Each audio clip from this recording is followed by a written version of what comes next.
stand tall. Words are blades that never fall. Debate like warriors brave. Every thought we give and save. Through the noise we cut clean. Spirited minds sharp and keen. With a spark that lights the night. Join us in this epic fight. Welcome to the Spartan arena, where minds clash and thoughts gleam. In the heat of every word, truth and insight will be heard.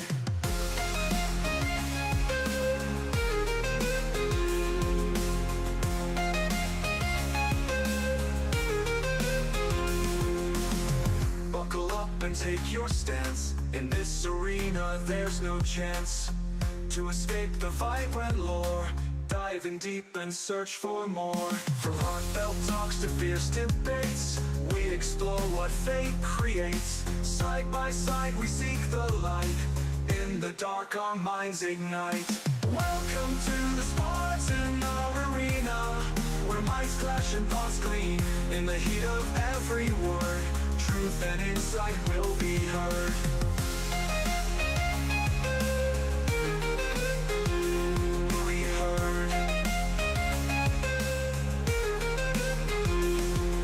Heard. Will be heard. Will be heard.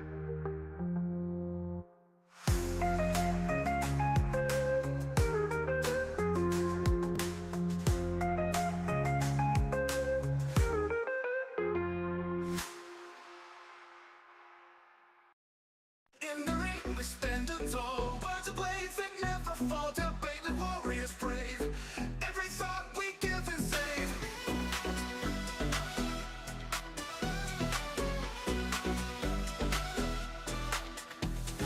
In the ring we stand tall. Words of blades that never fall. Debate like warriors brave.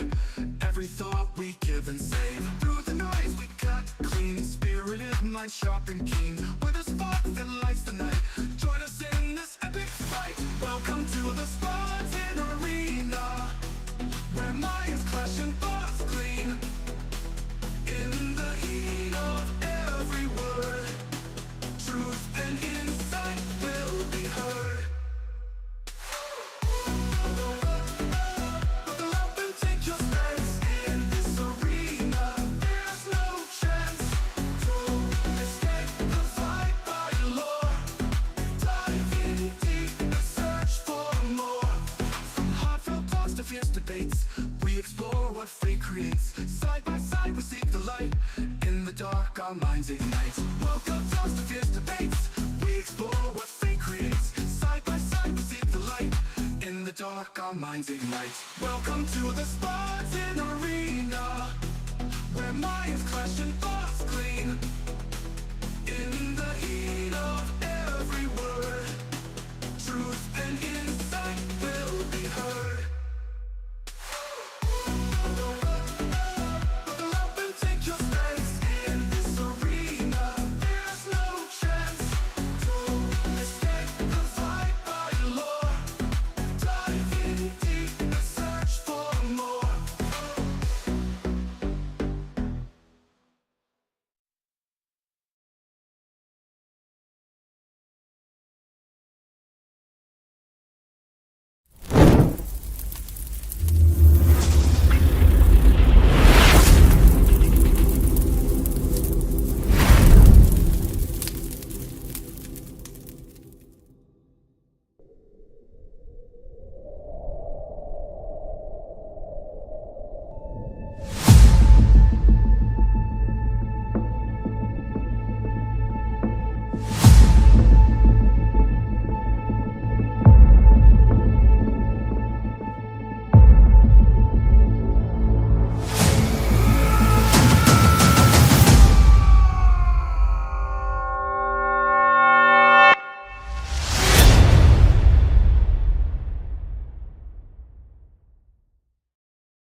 What is going on, everybody? We're back at it, another stream, another live. Of course, you know where you're at. You're at Spartan SU Network. I'm your host, the Spartan, aka Peter. So tonight, we're going to have a conversation that needs to be have. Who has it worse, excuse me, who has it harder, a woman or a man? So I have some sticks here. I want to go over really fast before I bring my first guest up. And it's very fascinating what I found. The first one I want to go over with you guys is before I do that, I actually want to say one thing, my open statement. I don't think women or men have a worse. I think both of them have it equally in their own separate ways. Like a teacher has it harder in certain ways versus a chef like myself, or a mechanic, or a service writer, and so on and so on. So I this conversation is not going to be a belittle a woman. This is why I have a woman backstage, of course. I want this to be fair and honest, and I want to be respectful with this conversation. We might disagree, but we can have that conversation respectfully. Some of the statistics are in these areas. So, workplace death. Who has it more higher risk, men or women? Men. Um, Suicide. Excuse me. Deletion. Deaths are men are higher than women, and that I'm not too surprised about. Sexually violent men have a lower, women have higher. Again, I'm not too surprised at that. Um, this one's common sense. Childbirth. Well, I think we know which one who has it worse than that one. Um, Women. Homeless. Men have a higher chance of being homeless versus a woman, and caregiving lower for men and higher for women. I'm one of the I'm a species I call myself because I am a caregiver to my mother, so it's little different in my case, of course. Now to networks of support, um, it goes weird. The statement here says it goes offering weaker for men and stronger for women. But before we move on, let's get this woman back in here. She has been gone for a very long time. So let's give a good applause to my guest. Alicia, what is going on? Long time no see. Hello there. Yes, I'm doing much better. I'm back at it. So let me ask you the first question. Before we get any, I know everybody's going is curious, and I'm curious myself. How is your health, first of all? Right now, I just got my latest scan, and it shows that my treatments are working and there is no spread of cancer. That's good. Yes. So the second question I got for you, with everything you're going through, how is your mental health? Number one. That's the most It's important good. thing. I'm back at work, and I'm Mhm. trying to get out now with the nice weather. Okay. So instead of being home stuck all day inside my brain. And that's not healthy being in a house all day long. Getting out, it helps. Me and you had this private conversation. You know how I feel about all this stuff. So, Yeah. but let's have your open statement. Who do you think has it worse, men or women? I have to say women I because knew you could say that. we are expected to not only go out in the field now, but we also have to carry the work home with us and do what is expected for us at home. It's not like back in the day where the women stayed at home. We are expected to do just as much, if not more, than men. I'm going to push back a little bit on that. All right. The reason Mm-hmm. I'm going to push back is, as men, we also expect to do more than two, because obviously I have to work and do what else I need to get done around the house. We, as men and women, we all have different chores and responsibilities. If you have a good man, keyword good man, not a low of life, and you know what I'm talking about. I don't put your business out there. Mm-hmm. If you have a good man who knows that, you would break the responsibilities in half. For example, let's say you work later and I get home earlier. I'll do dinner. All right. Or let's say you do the laundry, I fold the laundry, or I start the laundry, you put it away, or whatever the case is.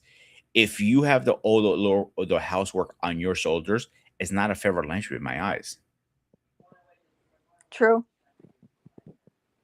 So, do you really consider that being more harder as a woman then, if you have a good man who can break the responsibilities in half? I mean, if a man is going to do his share, then that's different. But from my well, not just my experience, but from what I've known, a lot of men don't do that share. And that's why it's on the women to do it at work and then come home and do it. Mm-hmm. You see, it depends on the man's line of work. You know very well, we know each other for way too long. Let's be honest here. Mm-hmm. So with, I work mostly nights. When am I going to find Yes. time to do anything when I get home? Right, but then that's left up to the woman then to not only take care of the home, 900%. plus work. Because I can do things in the morning before I go to work, or on the weekends. I think it takes a special man to do that. It does, because a lot of men do leave it up to the woman. Yeah. No, it's not always, but let me cut you off for a second. Let's get this guy in here. So, guys, I want to give it a nice round of applause. He is a bold freak, baby oil, beer oil head from the planet Vegeta. Wrong button.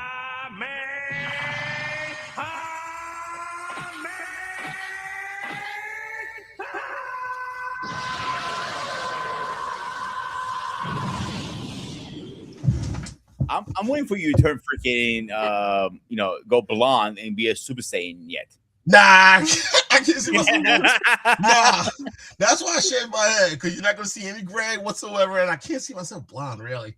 Nah, you might get the flames, the yellow flames. Yeah, we gotta get some. Yeah, I might look for a background for that next time. Okay. Yeah. Question: did you start watching Dragon Ball Z yet? Like I told you to. No, I haven't had a chance. I've been busy, but I'm probably going to start watching it as soon as we're done here. All right. So, did you hear our opening statement? No, I didn't get a chance to. I was helping my wife get ready for work and everything else, and getting the kids tended to. See, Alicia, you do. There are a good men out there. Yeah. So Alicia's saying women have it harder because a lot of men expect them to be in the field working and doing the housework. I push back on that, saying if you're a good man, I call us rare species, right? Because even my girlfriend says that you're a species like unique. So me personally, I think the responsibilities in the house should be split down the middle, 50-50. Oh, I don't have a problem with that. Like there are times when I'll cook breakfast, my wife will cook dinner. And there are times my wife admits that she likes it when I cook breakfast. Mm-hmm. Perfect example. Go ahead. Perfect example of showing like how different I am when it comes to our children. All right. Perfect example, Alicia. Check this out. My wife and I have 5 kids. 3 of them we had naturally. All 3 of them spent time at the NICU. And I remember when my daughter Avery was born, and this is before we adopted our 2 older daughters, Kayla and Zeta. I remember times when we would spend time in the NICU, feed her, change her, spend time and everything else. Around 8:30, 9 o'clock, we'll leave, we go home, we'll go to bed. But there are times I'll get back up around 2 in the morning, go back to the hospital just to be there in time for the 3 a.m. feeding. And I remember times doing that, like at least for a good 3 days. And I remember one time my wife called me and says, "Where are you?" She's like, I told her, I'm at the hospital. I'm with Ava right now in the NICU.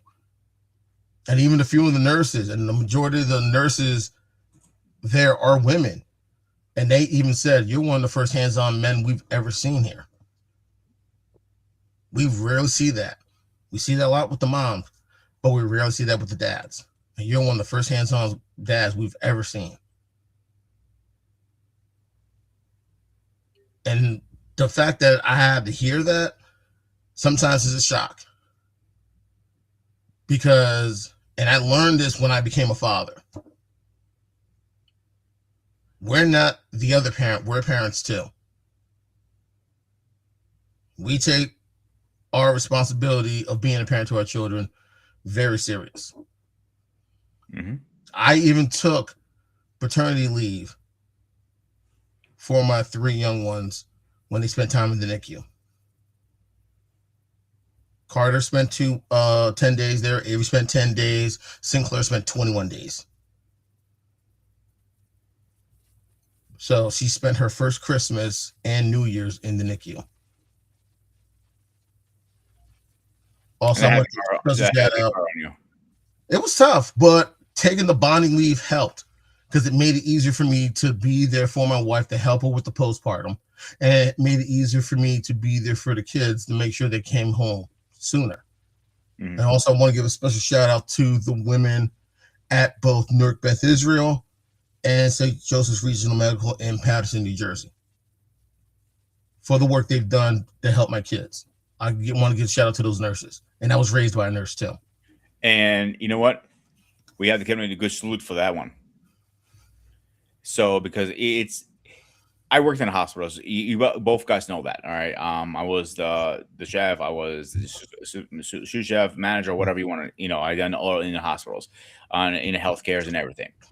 And you have two type of nurses: nurses who give a shit, or nurses who are there for a paycheck. The nurses who give a shit, you can tell. I remember, and this nurse, I will never forget this moment. This nurse is my mother just got her cancer came back. All right. Okay. Of course, you're fucked up in the head. I don't care how Yeah. strong you are, and I consider myself a strong man. I think both of you guys can agree on that, right? Facts. Yeah. And hard headed. Don't make a comment, both of you. You down here, asshole. Go ahead, Alicia. You got a comment? I know you do. So this nurse just grabs my arm, turns me around because I was walking my mom out from the for same day surgery, so we could have a colonoscopy done and see what's going on with her cancer. This nurse literally wraps her arms around and gives me the biggest hug ever. And she didn't know who I was till afterwards. She goes, "You know who that is, right?" He goes, "No, that's Chef Pete." Okay. He's the chef of this building. Oh. And she did it because she cared. And that's the difference about people who give a shit about the jobs, who don't give a shit about the job. This is why I tell my guys, give a shit about your food. Like, you have to be, you want to put good food out, not shitty shit. You know what I'm saying? Right. Not slop. You know what I'm saying? Like, Mhm. Alicia, do you mind if I put your business a little bit out there? Go ahead. Alicia used to be a teacher at one time. And you cared, right? Of course. And being a teacher is not as easy as people make it sound to be. Yeah, I heard the stories from my cousin Tanya. She's a teacher. Exactly. So it's not the easiest thing ever. People think I've heard comments, "Oh, that's not a real job." Yeah, it is a real job because you're putting a lot of time and effort into that shit. A lot of time and effort. And every single day, they have to deal with different challenges that who knows. Definitely now that we're dealing with this crisis with mental health. Yeah, exactly. And these kids are dealing with a lot of mental health now these days. Excuse me. Definitely with social media. Oh, definitely. Yeah. Now, Alicia, let me ask you a question. When you were a teacher, social media, was it just becoming big, right? Yeah. It was just becoming big. So how did you deal with it as a teacher with these kids being addicted to social media back then? Basically, you had to learn to teach with the times. Like, you couldn't just expect them not to go and look up stuff on social media because you knew that they would. Mm-hmm. So you had to go and teach along with them as they were learning it too. Okay. What if you remind me putting it out there for our people who are watching? From what year did you teach to what year? Because I know you retired from teaching. Yeah. From 96 until 2018. 18. Oh wow. And why did you leave teaching? I was getting divorced and I was a single mom and I had to look for a more flexible, like work from home job. Okay, so a better income, in other words. Yeah. Because I know teachers don't make that much money. Let's be honest here. Right. I think I heard I hear a lot of teachers making like $25, $26 an hour, and that sounds pretty good on paper. But people forget one major thing about teachers, male or female, is they're laid off half the year. That's true. They can spread the checks out, to make sure they have income. But if you're technically supposed to be Yeah. making like 80,000 for argument's sake, you're really making only 55,000 because you're not working half the year. Exactly. Yeah, because people, oh, you get your summers off. No, we don't. Technically, you do, but you just don't, you just don't work. One of my former coworkers at my previous job, she works as a teacher and worked at my former job part-time. Just to make inmates, right? Basically, but it's just her. She's not married, has no children. But even still, the fact is, she worked where I used to work at 5 nights a week, and she chose part-time intentionally because it wouldn't interfere with her job working as a teacher. People don't realize that some teachers have to do side jobs, have to do side gigs at times that help make ends meet. I remember hearing about this one teacher in Florida who was fired from her school because she was doing OnlyFans on the side.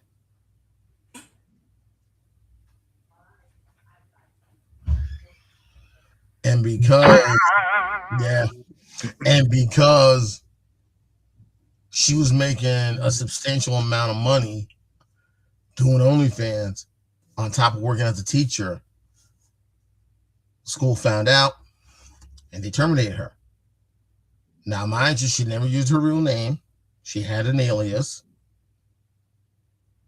And ironically, even though she worked at a private school, you know how like they have some type of like a morality clause or something saying, oh, you're not allowed to take part in this, that, and the other when it comes to character and ethics and so on and so forth. When she signed her contract, they never had something like that in the provisions. And ironically, people forget OnlyFans, before they start doing the stuff you see now, they were doing other stuff that was SFW. It was a way for certain content creators to give exclusive content of whatever they were doing, let's say here on YouTube or any other platform, for them to follow them. Like say they were doing something here. They never had a membership. But if they had other videos from other stuff that they post on social media on their other platforms, you go to OnlyFans, you get all their stuff, you get behind the scenes, so on and so forth. You pay a monthly subscription, like a membership fee, and that's it. And that was before it became where it is now. We bring this up, and I mentioned this on a show a while back. We had a couple around here. They're pretty big YouTubers, content creators, Okay. Facebook, YouTube, you name it, right? All right, Right. cool. Whatever. And they came across my way. I'm like, some of the skits they're kind of funny, some of them are like stupid, right? Right. And one day I bumped into him. You know what I'm saying? So I was at Jersey Mike's, and I'm literally eating, and I'm always, when I'm not working. Sorry, if I'm not working, I'm Right. working on content, and you know that, Anton. Right. Exactly. As I'm eating my lunch, I'm like working on looking up some stuff for contact ideas for shows. They walk in, I'm like, hey, I know these guys. So I'm trying to get their attention, and see, I started playing their videos. They didn't want to come say hi. Okay, all right. I woke up and said hi to them. They didn't want to even fucking deal with me. All right. Fast forward about 6-7 months later, it came to my attention. They also do OnlyFans. I went, oh, now this explains a lot, because that's why you have that nice house, the new Land Rover, the new business that failed. Everything. I'm sorry. No, I was saying, oh, Yeah. So personally, me, I don't know about you, Anton. I don't know about your other show. I would not want somebody, watching me blow my woman's back out on live TV. I'm sorry. Some people it works. Yeah. And ironically, people don't realize OnlyFans was around long before they start showing NSFW stuff. It didn't start blowing up until COVID.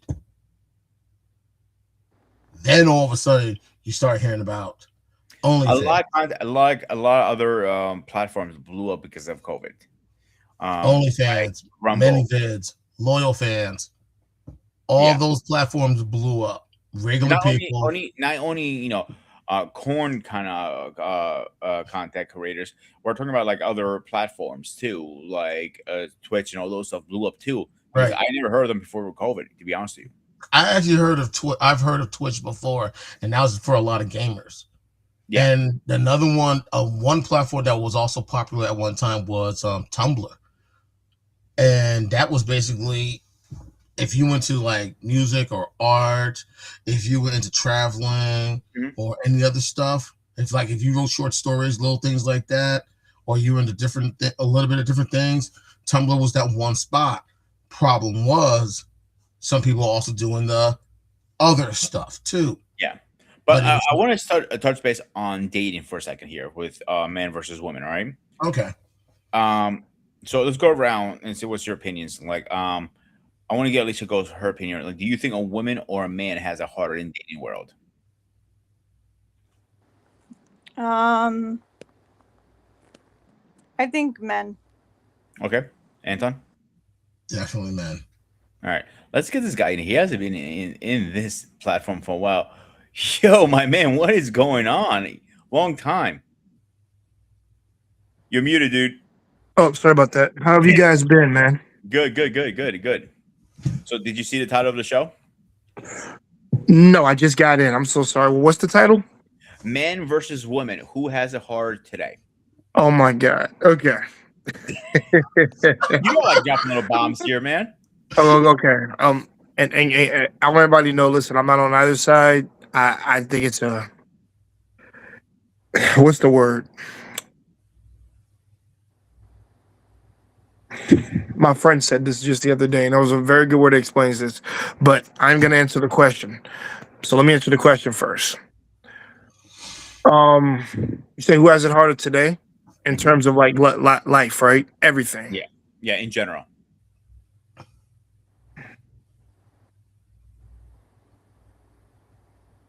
I'm gonna say the guys.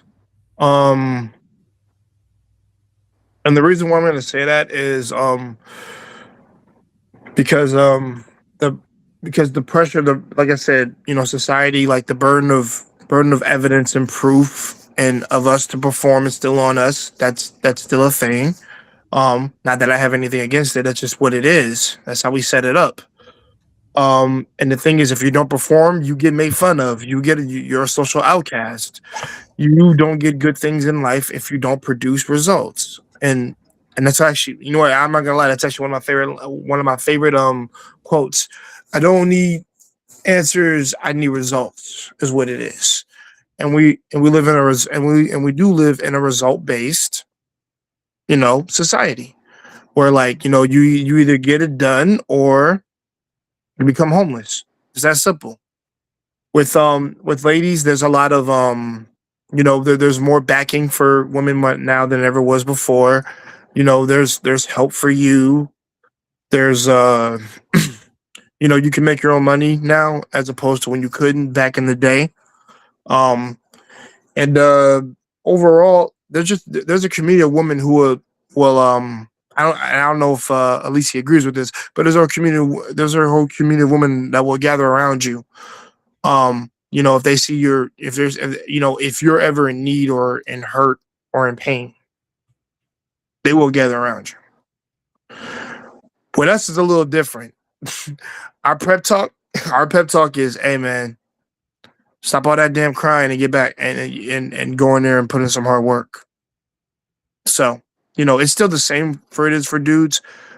Well, the burden expectation is still the same, but I think there's more pressure on men to do even better than beyond their own limitations.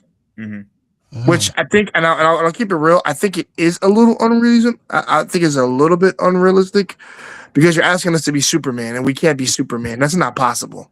For example, I can't be Captain America. I'm not full of super soldier serum, to be honest with you. And I have to make that. I have to make that example for y'all because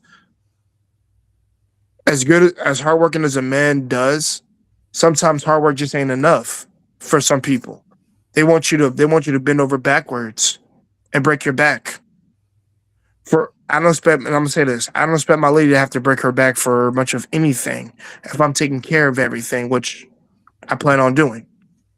I want her to have less of a struggle.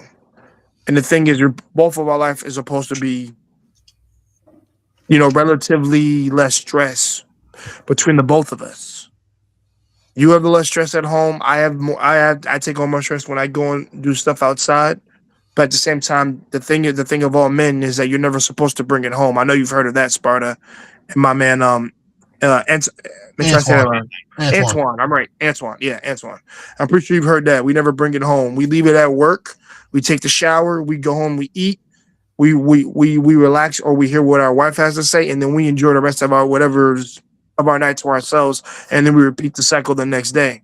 You know how that's how it always goes. My dad did it for freaking 60 years. He's retired. And most likely I'm gonna be following the same trend because that's what we're supposed to do. So I just think like society has like put this whole brand on us to be Superman, and I'm like, that's not realistic. The best we can do is exceed our expectations, particularly exceed expectations of our hard work to a degree that's in within within the capitalism of the actual country.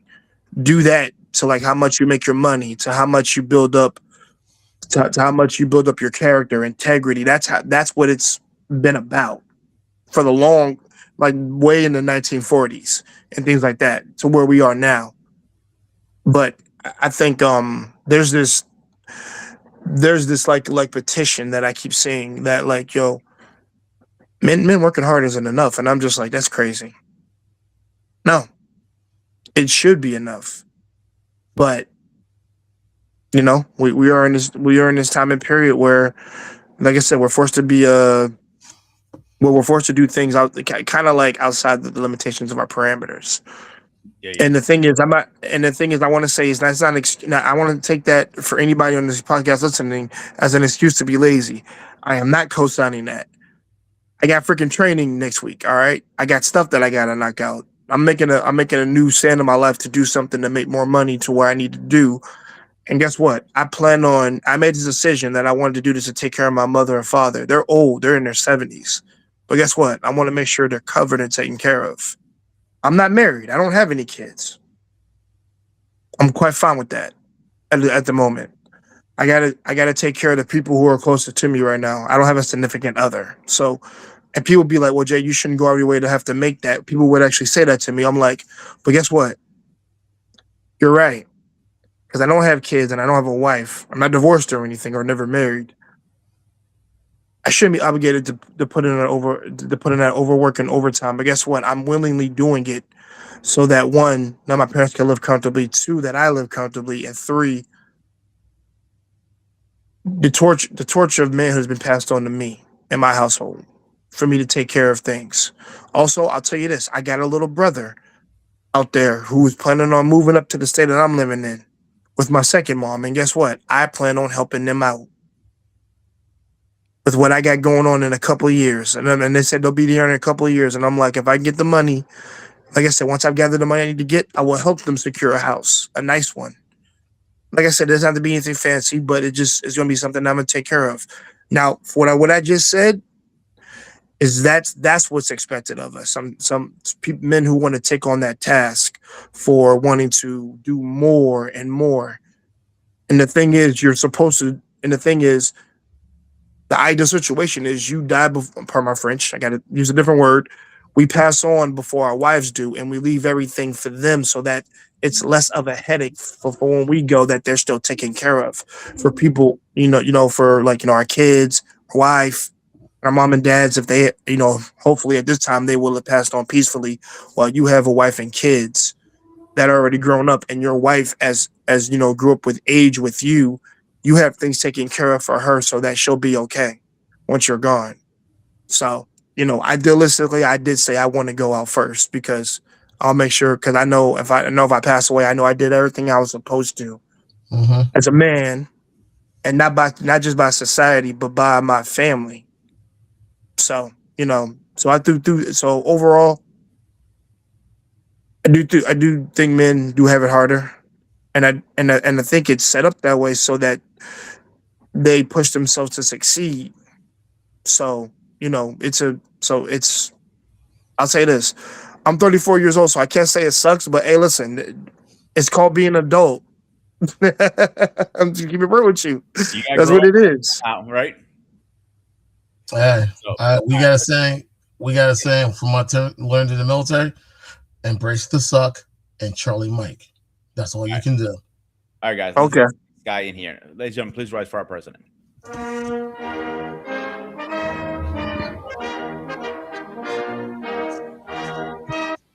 Mr. President, how are you doing tonight? I'm okay. What's going on, guys? It's good, Paul. So you seen the title. We just started. Jay just had his open comment. What's your open comment tonight? I don't think it's a productive question. To be honest, I think that Fair. for the last number of years, really it goes back 30, 40 years. I mean, certainly in the black community, we've been talking about this for the last 50, I would say 50 years, we've been talking about it. Certainly when I was in college, we were talking about it. And certainly with the pandemic and everything and this manosphere space, there's definitely been just blown up. And it's just basically been the battle of the sexes. And I'm asking both of us, where's it gotten us? You know what I'm saying? Who has it harder? Who's worse? Men are dogs, women are trash. Who's got it harder? Just all of these things we've been talking about. But again, we're not better off. And what I'm looking for is just some sanity in light of the new reality of the world that we're in, for men and women to say, we got to stop this. And I'm at a point now, I don't care so much about traditional roles. I don't care about who had it bad. I don't care about whatever. It's like, look, if we're going to survive, we're going to have to cut some stuff out, and we're going to, what we're going to do together. That's just, that's why I'm not on a lot of these panels anymore when it comes to talking about these, men versus women stuff, and especially these panels that be talking about what's going on in Hollywood. I mean, that's not reality. That's not the world for most people. But every time there's a scandal, what happens with Meg Thee Stallion or somebody else, it's like that's the discussion that's going on. Why are we chasing after these celebs? Because we want. Agreed. Because you're not there. We want You that don't. life. I don't think you want to be there. We're average people, all of us, for the majority. We're average people. And I think we certainly live in a world that is conflated how big we are when we're not. This idea of independence, which is wrecking, I think, Americans in general. This idea of this rugged individualism, this American ideal that doesn't exist in other cultures, but other cultures get corrupted by it when they come here. We need one another. I need my wife. I'm the first person that said I wouldn't be the man that I am without my wife. All this alpha male nonsense that's been perpetuated all this time. No, I need her. And I'm not afraid to tell her that. She knows that. And sometimes she'll say she'll need me. Sometimes. Women are. Sorry, Alicia. You know how y'all are. Y'all don't. No give ground. Don't capitulate. Not one. Don't give up. What they said, that military term, Anton. Not a grain of grass or something like that. We don't give up. No man man blade gets of grass behind kind of thing. Say again? Yeah. No man so- should get left behind kind of No thing. man but gets she- left but she behind. knows. Exactly. Don't She give may up. not. She won't admit it, but she knows. Yeah. And that's just the way it is. I mean, humility. And I don't care who got hurt first, who got hurt most. We're in this situation. What we going to do? This population, this country, most developed nations have the same issues. Populations, the birth rates are going down dramatically. populations are aging out Yeah. because men and women are in this fight about who had it worse. My bike is bigger than your bike, or I walked. Was the story said? Well, I used to have to walk no shoes both ways to fill In a the water blizzard. buckets to get back to the house, and everyone's comparing how bad they had. Who cares? We're in the situation now. Well, What we're going to do? see, Yeah. Paul, I think the old traditional man and woman thing, it has gone out the window. It can't be traditional like the old school, like my parents grew up, my grandparents, and so on. You have to modify Right. with times. Like I said earlier, I think it should be a 50-50 split down the middle when it comes to home responsibility. Like, for example, if I do the laundry, you put it away. I'm just using examples, of course. Right. Um, or she, I get home or before she does, I'll do dinner. You know what I'm saying? Or vice versa, or whatever the case is. I think the responsibilities should split down the middle. It should be you do the inside, I'll do the outside. Okay. But the outside is less work than the inside sometimes. Yeah. Well, Right. I mean, I don't even like necessarily the term down the middle because again, that can be Yeah, kind of vague. Yeah. I'm just saying it's what you negotiate. Like men and women, and that's why I question. I know you guys flail me, especially Alicia. Y'all were flaying me last year when I was talking about it shouldn't take you more than 6 months to decide you want to marry someone or not. But I'm asking the question: what have you guys been talking about for 6 months? I'm not saying all this stuff has to come up in the first date or even second Yeah, date, that's true. but y'all together 6 months, and you mean to tell me after 6 months you don't know enough about this person in order to marry them, or that you want to marry them or not? I already Doesn't mean told you you have my to marry him at 6 months, but I'm just saying, but to know that we're going in this direction. Paul, And I so already in told terms you my of story, so it was less than 6 months when my wife knew. same here. I mean, my wife and I proposed after like 3. We got married like from 3 months? first date to marriage was 10 months. Oh, okay. Yeah, so the year. I got it. Yeah. That's my You know what thought I'm saying? process, Mr. Bennett. Yeah. No, yeah, but I proposed in 6 months. So again, it was May 9th was our first date. I proposed basically on my birthday or the day before my birthday, October 26th of that year. I remember that because the Yankees won the World Series that night. That's right. When they You beat the got a good Braves. memory, bro. So Yo. but it was already in place. Like it was kind of decided, but we were very upfront. But again, what is marriage going to look like?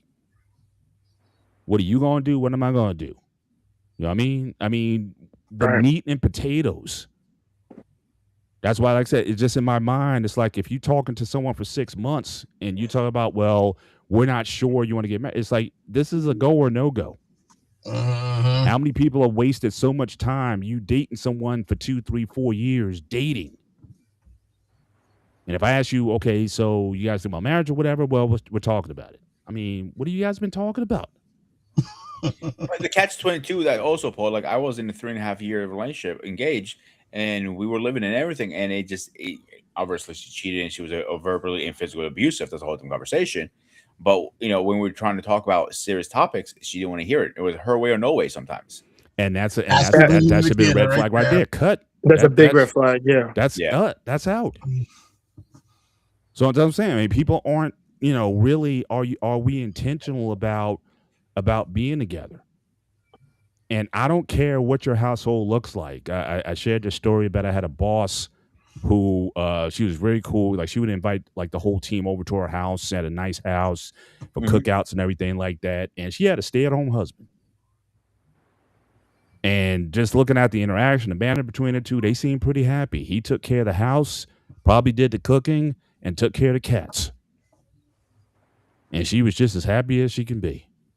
Like Anton's situation now, he's technically a stay-at-home father right now. Yeah, and I'm great. like, it's great. I don't knock him for it. But again, the manosphere has been telling us you got to do all these things. You got to be the provider and all this kind of stuff. Again, it's what you negotiate. What is going to work, and there's other levels of provision that are not always financial. The thing the thing, Paul, people think, oh, they're a stay-at-home dad. I've met some I've met some men that were stay-at-home parents spouses as well.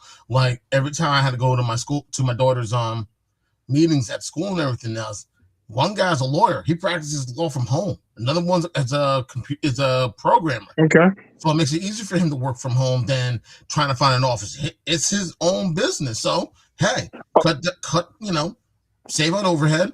I'll work from home. Yeah. Plain and simple. He's doing what he's supposed to, though. In my opinion, it's just that he's got his own business. Now he turned it into his own business, and he made it so that he can work from his own house. And I've always said this: the people who are able to, the men who are able to make it work, who are able to work from their own house and really start their own business like that, them brothers would be like, "I'm my own boss. I already got a wife. I already got kids. This is so much easier for me, and it's less stress on the man too." So. And probably, and I'll be honest, probably his wife was probably happy about that because now she gets to see her husband probably at home sometimes, Exactly. and also help with other things. So so that's what I'm saying. So that's where I'm like, I grew with both of you on that. Oh yeah, and Sparta too. Obviously, I agree with you, all three of you guys on that because it's whatever you negotiate in your terms, and I do agree with the whole period. Like I should take probably a year for you to get married, and of course, within that time, with 6 months, I should know, or within below 6 months, I'll know. Yeah. And then we'll plan it up because Yeah. I always go by Kevin Sims or what he said, particularly. Like it should. I be honest, it should take a whole year to figure out if you want to be with this person, and you should be married within that year. Yeah.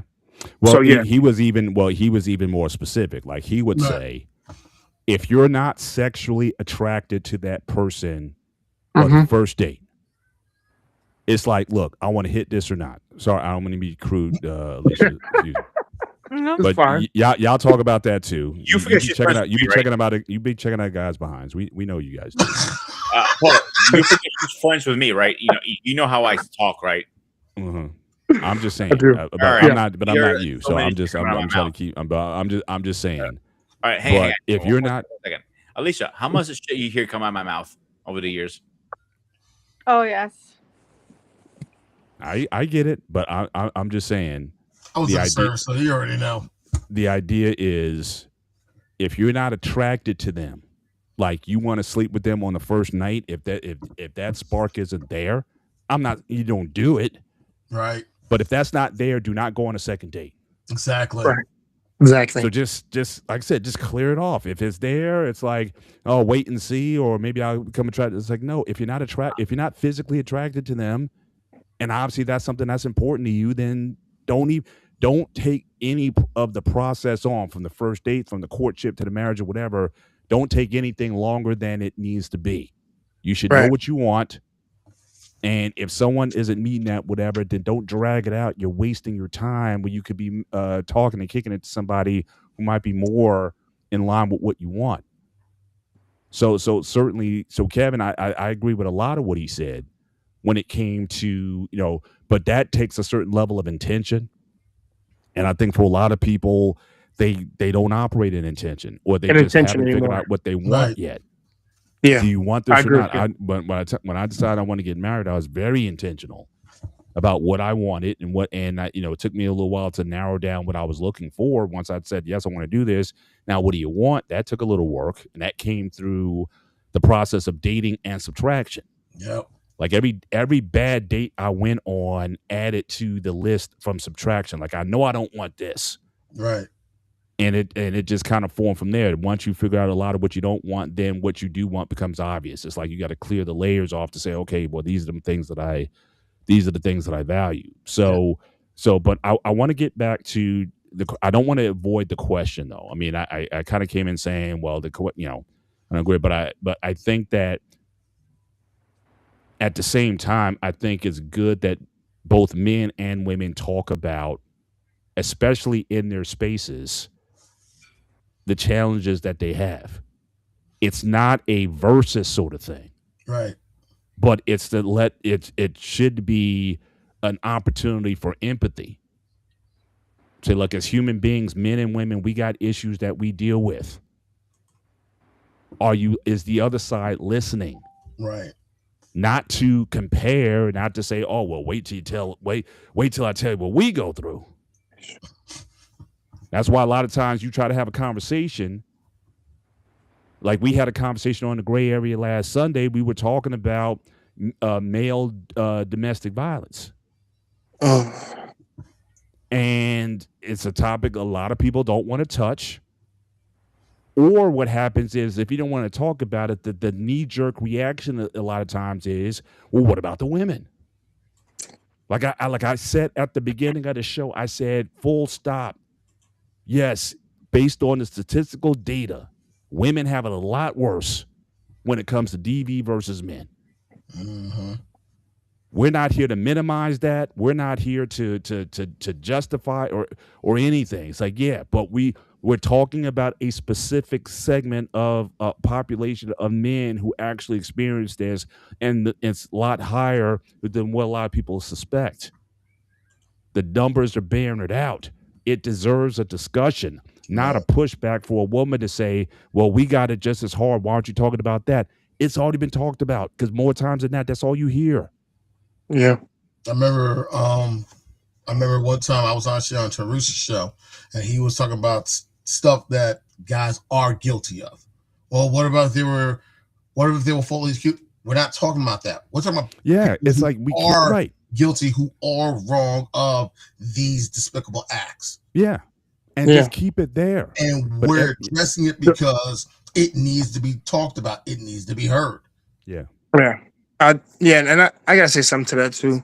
Because I wasn't here for that conversation, but I do want to say this. People who tend to flip the conversation a lot, there's a knee-jerk reaction I'm starting to see, to where it's like, come on, dude, and I want to place it on man versus woman nonsense, but normally ladies who can't who operate in conversations like that tend to flip it on dudes. Like, what about the dudes and stuff? You're doing the same thing the women do, dude. And I'm like, it's no different. So that's why I'm saying, I'm talking about to the women who do that. I didn't say women as a whole. I just said the women who do that a lot. Yeah. They like to flip things over, and I'm just like, people who like to flip flop a lot. And I'm just like, what? I thought we were mature enough and old enough to have those conversations. Yeah. I'm 34, getting ready to be 35.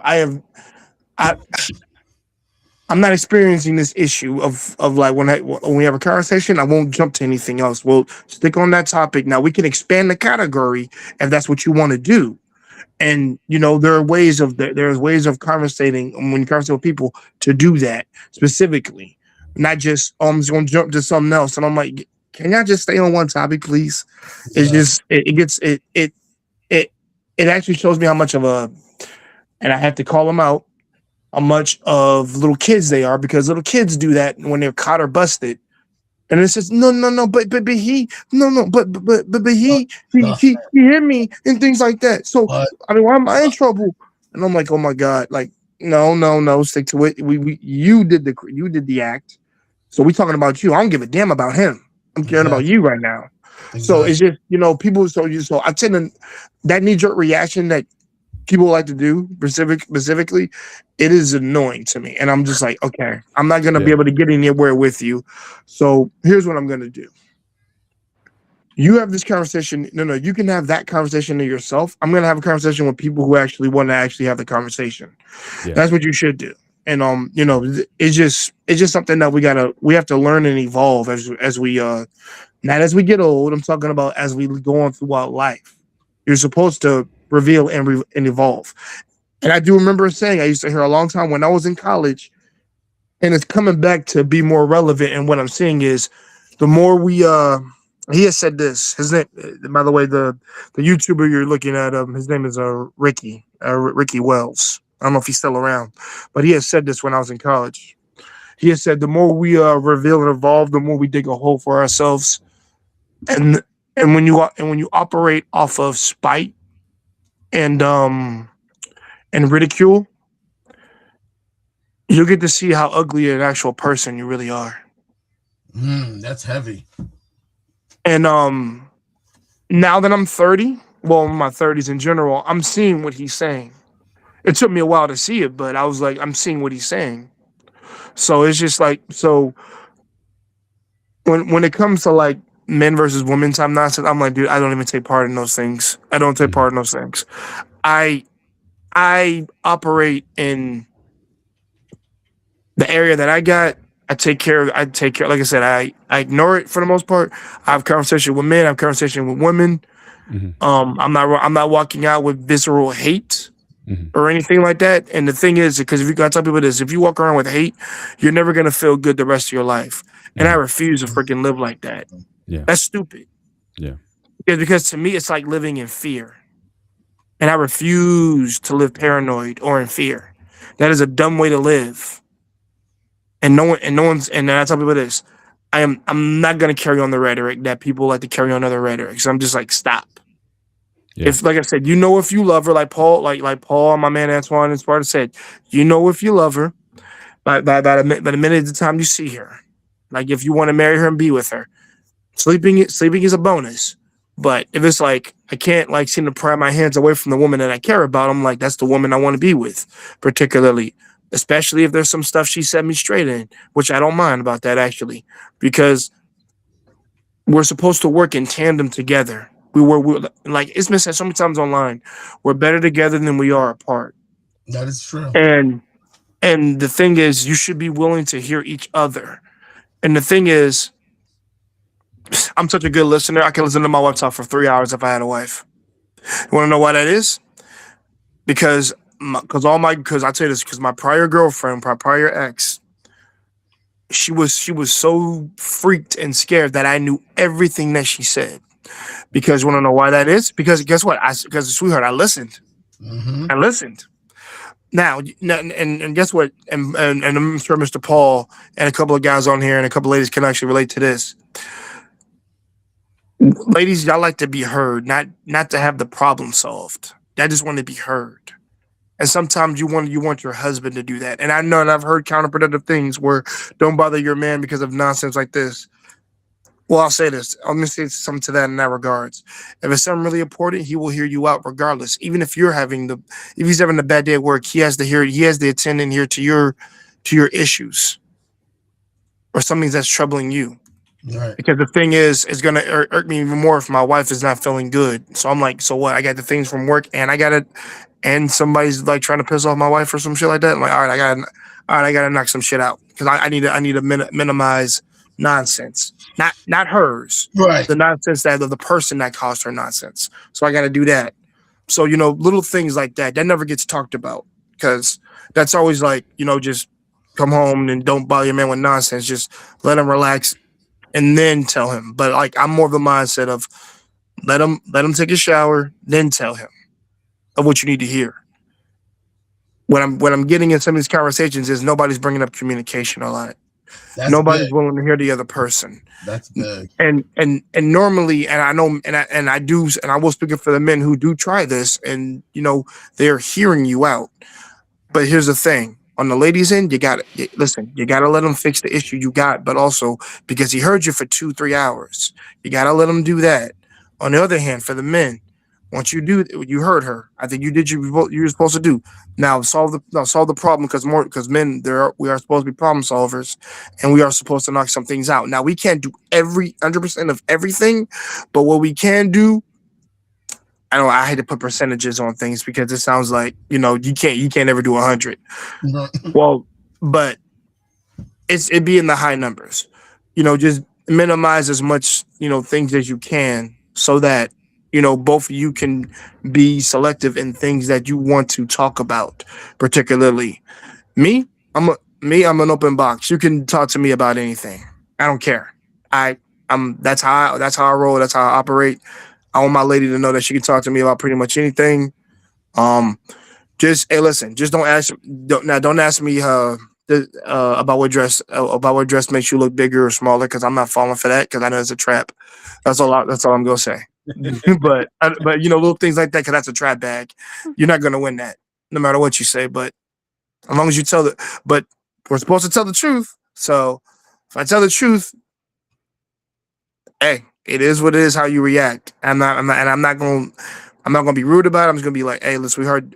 I think you should wear the other one because it looks flabby. You need to wear the other one. That's all I'm gonna tell you. So but just within our conversations that we have about like things like this, it's just that it needs to be. We need to hear the ladies out on their stuff, and the men need to be heard as well. Just the ones that are, the ones who are trying to do good, who are trying to be married, and things like that. But like Sparta said earlier, we are in different times, and It's funny you brought that part up because I was thinking this literally 2 weeks ago, where it's just like you might just have to get with the times. That just might be what it is. On to some of the, I'll say this, to the people who haven't grown up in the time area or time period of like traditional things like that. It's not for y'all. It's probably not for y'all. And I can't believe I'm saying that because I grew up on it. But I'm saying this: it's probably not for you. To the men who are probably in their 30s who grew up around that, and the ladies who are around that particularly, I'm gonna say that if that's what you still want, then stick to it. To the dudes, you should stick to it as well. Be a man of your word. Be a man of honor. For the ladies out there, be a lady. Be a lady of honor. Be a lady of integrity. If that's what the hell you want, you stick to it. Don't jump back and forth. And then pretend be like, oh, I wasn't really this. I was just something else. But I went on long enough. It's just that's just something that has been lingering in my head for a while when it comes to those conversations. And I'm just like, I'm not a fan of the man versus women types of nonsense. I just don't care for it. It's just it's a dead end argument, and it's been beaten all to hell. Let's keep it real. We've been what was the expression? Why are you trying to pick up a dead dog and shoot him again? And the response I get is, well, because this dead dog is still spewing out BS. That's why. And I'm just like, you guys aren't trying to evolve. You're staying the same. You're staying stagnant. You're not trying to grow. And that is the ugly side that I talked about earlier that Paul and Sparta brought up, where it's a thing where like you're getting more people's ugliness shown online. Like for example, I don't know these Hollywood people. I don't follow celebrities. Two reasons. One, none of them cats is paying my bills, and two, I'm not in the vicinity of any of these cats. So why do I care? I mean, like I said, these people are actors, and guess what? Just like actors, they probably got some stuff going on that they don't want us finding out about. Let's keep it real. That's another thing. They're human. You gotta stop worshiping these people like gods. They ordinary people just like you and me. They have skills and skills that they excel at, but guess what? To what cost are they doing all of this stuff? Now, I don't care to pry into their lives, whatever. But apparently, every time Meg Stallion or whatever these people like, y'all let these people. Paul, what is the expression? What was that expression they have for TV? If you follow the TV or something, or no, if you watch too much TV, you end up becoming part of the TV or something like that. What was that phrase? I'm trying to remember my. Yeah, I don't. Yeah, Does not. but it's something okay. around that line. I got you. What I remember was TV was poison to your brain at one point. Yeah, that's one of them. But it was like if you watch too much TV, you become the TV. Mm-hmm. Or something like that. I can't remember what saying it was, but it was one of them old school sayings. And I'm like, that's exactly where we are right now. Everybody's trying to be everybody's trying to be on TV. Everybody's selling their soul for attention. Everybody's just trying to like be seen. And the thing is, and I'm gonna be honest, I think attention is more dangerous than drugs now. Drugs are still dangerous, but attention is number one in front line and center. Why do we need to know about Klay Thompson and Meg Stallion? I don't need to know about these cats. I don't even care. I don't live where the Golden State Warriors is at. I don't care. I'm out here. I gotta make a living and I gotta live my life. I ain't got time to deal with these clowns out here that want to conversate about celebrities. But because apparently, because remember at a point in time, the only time you would get this news is when it was on ET or what was it, entertainment special, things like that about the celebrities. Now we got people posting stuff online trying to make like TikToks and things like that, which by the way, I can't stand social media either because I'm not even a TikTok guy, but that's just something that we're the era we are in right now. And it's just damn, you people need to get off the internet and really like get outside your house. Seriously. But that's all I'm gonna say. See, I agree 100% with you because these kids are like younger from our generation and down are watching these TikToks or the Instagrammers, Facebookers, whatever you want to call them, and they're seeing their relationship or how life is. It's not like that, And like you see these women on there and they're showing off, how they're living, and reality is all fake. Most of these guys who are showboating It's not real. It's fake. You know what I'm saying? Yeah, Right. it's projection. Yeah. Exactly. Oh, and that's I'm sorry about that, bro. I forgot listen, I forgot, bro. He plays for the Mavericks. I ain't been watching Dallas Mavericks for a while. I'm sorry. So forgive me. I apologize. But Let's yeah. get Alicia in his part because I want a woman's opinion on what we're talking about. Go ahead, Alicia. Well, first, I'll say, even though um, I did agree with that, that women have it harder than men because they're expected to do both work and come home and then do more work when they get home. But I do have to say that I do recognize that there are men out there that do the same.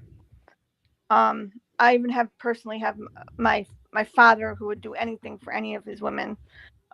He would go above and beyond for any of us. Um, my mom, my sister, he would just do anything for any of us. He would go up above and beyond. Let's just say that. And I do recognize that everybody has um, their fair share, and like Paul was saying, it should be negotiated.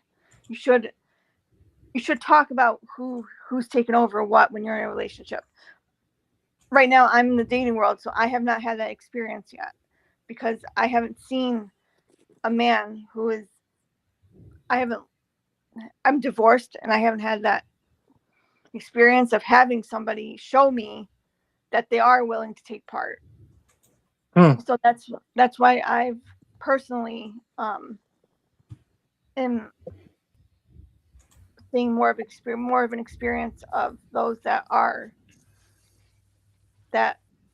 where women are doing more than men. But I know that there are men out there that do it as well.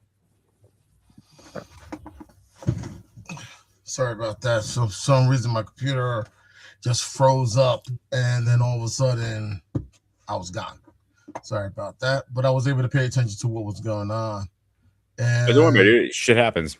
yeah, I know. Don't Yeah, it remind me. happens. It happens. I know. I definitely, what Jay and Elisa both were saying, I want to definitely piggyback on what they were saying. I definitely want to piggyback what Jay was saying. The problem is everybody wants attention.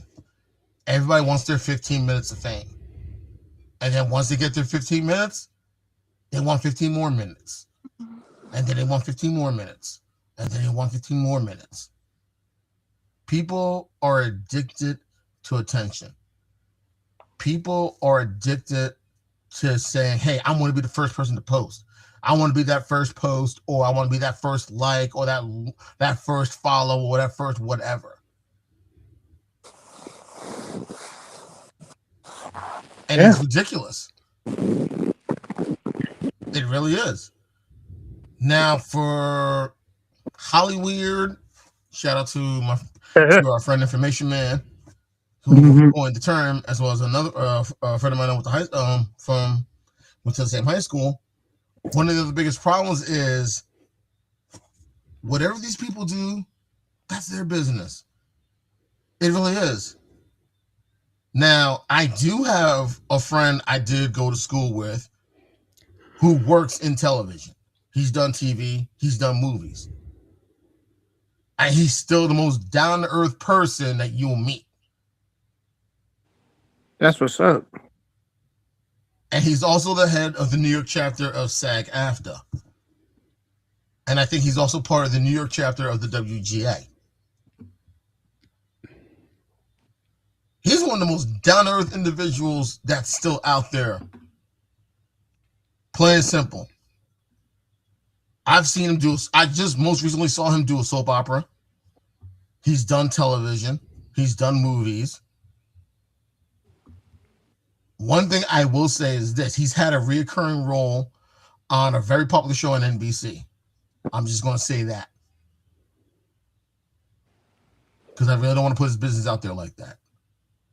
Right. But I still see him on Facebook posting some stuff, chopping up what was like when we were in high school, little things like that. If you literally go to his page on either Instagram or Facebook, And the good number of people that he still stays in contact, not just, people he went to college with, people he grew up with, or people he went to high school with. And maybe some people that he knows that's also in the business. I remember when I saw him saw him in a role in a movie, I hit him up on Messenger like, bro, now you Hollywood because you're in this movie, and I was able to pull up your bio on Amazon Prime. Now you Hollywood. He saw it as a joke, laughed, and said, thanks, man, appreciate it. I didn't think that I got that. Yeah, bro, you got a bio now. So I tease him, calling him Hollywood and everything else, but he's still the coolest cat that I remember from 30 years ago. And it seems like the I'm not even gonna say person. I feel like the one family that has done something like this to make sure that they're in the attention of everybody. Let's just say their last name start with the letter K, and you already know where I'm going with that. And so for some reason, they've had a long-running reality show, and it seems like now every network has a reality show. Everybody wants their 15 minutes.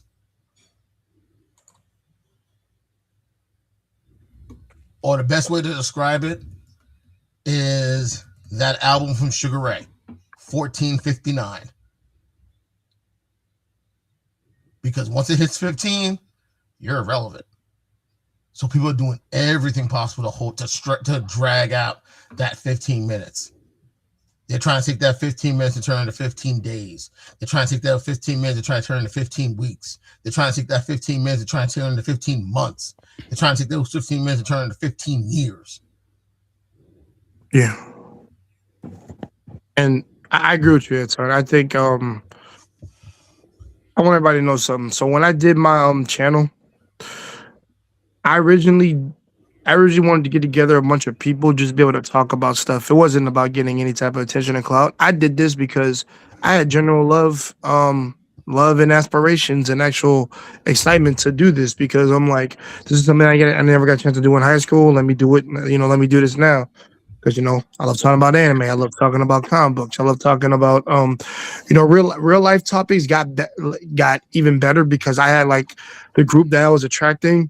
Mandrill, like I said, Mandrill, Mr. Paul over here, Sparta, like all these cats.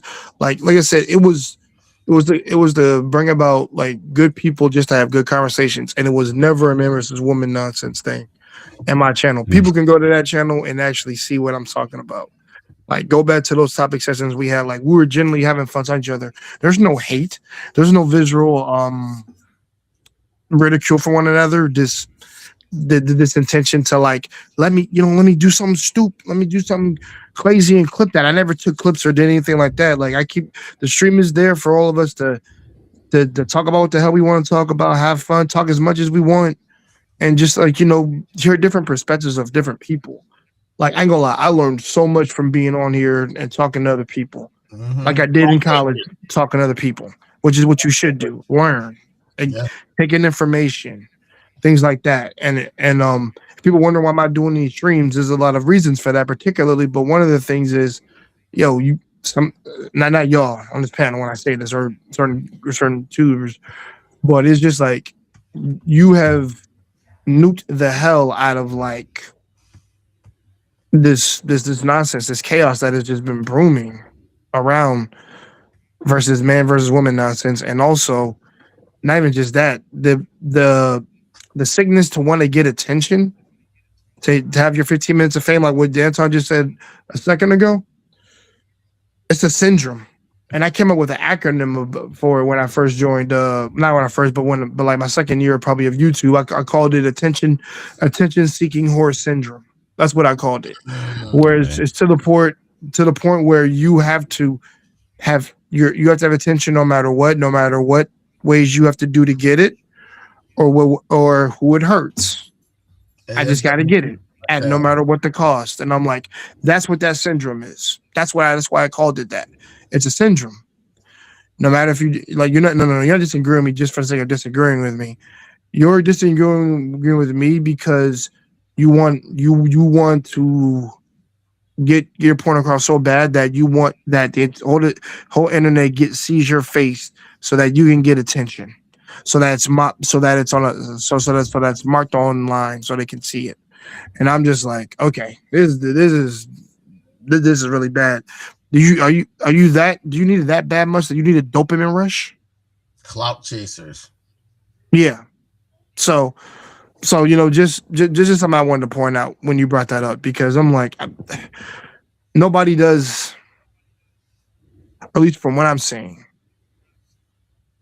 nobody does it because they truly either like because they truly love it or because they want to help people. There are some people, there's a small amount of people who do, but the cloud tracers are the majority that are trying to are it's the majority of which are what pops up in your algorithm and themes. Unless I'm gonna say this, unless you have nothing but food recommend channel recommendations, which by the way, congratulations if you do, because I do too as well. Like surviving in the wild, like that's my algorithm now, particularly. That's how I keep away from some of this stuff for the most part. And let's keep it real. Money loves controversy. And negativity sells more than positivity, which really sucks. And I know a lot of people say, well, that's the part that never gets highlighted in my stuff. They just see the negatives that gets clicked up. They never see the people I help, people I talk. I hear that so many times, man. And I'm not saying that they don't do, and I'm not saying that they don't do it, but it's just that if you had if you had more of that, show more of that, you would, it would change the perception. You get what I'm saying? Yeah. And everybody knows that if you have more nice interactions than bad interactions.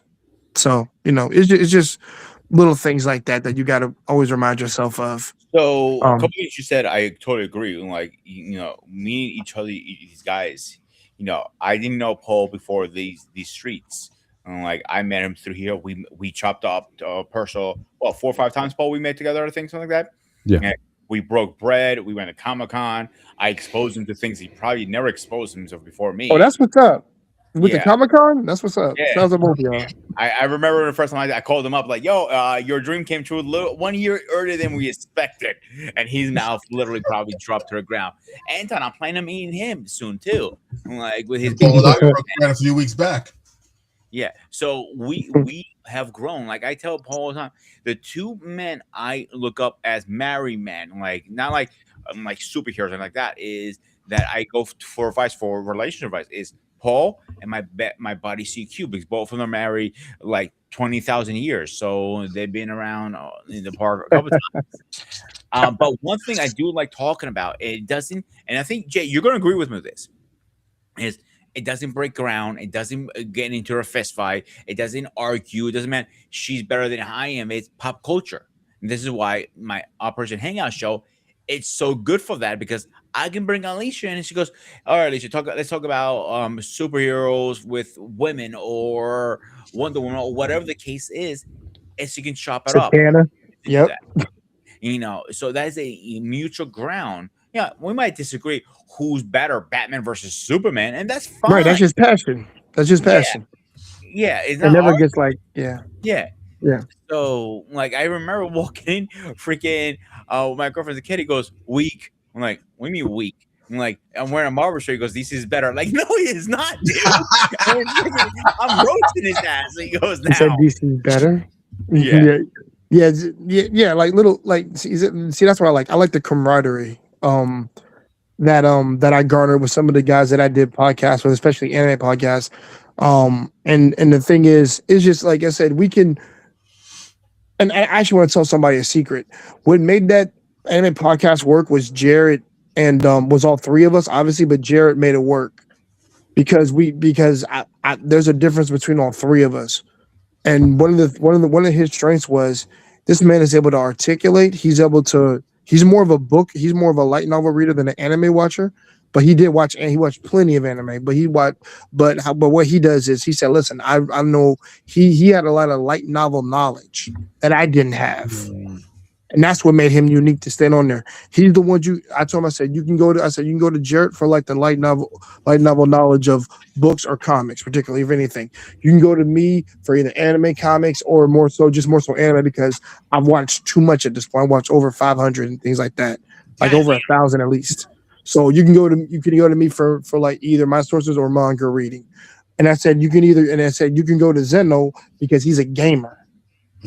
So those things. So there were all things that we were all good at. Of course, we all game, but he's a more hardcore. But Zeno was a more hardcore gamer than the both of us.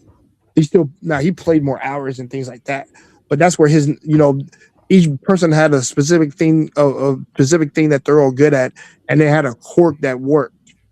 That's why whenever we can have it seems like we're having an intellectual conversation, we never get heated or anything like that. Now we'll talk about something these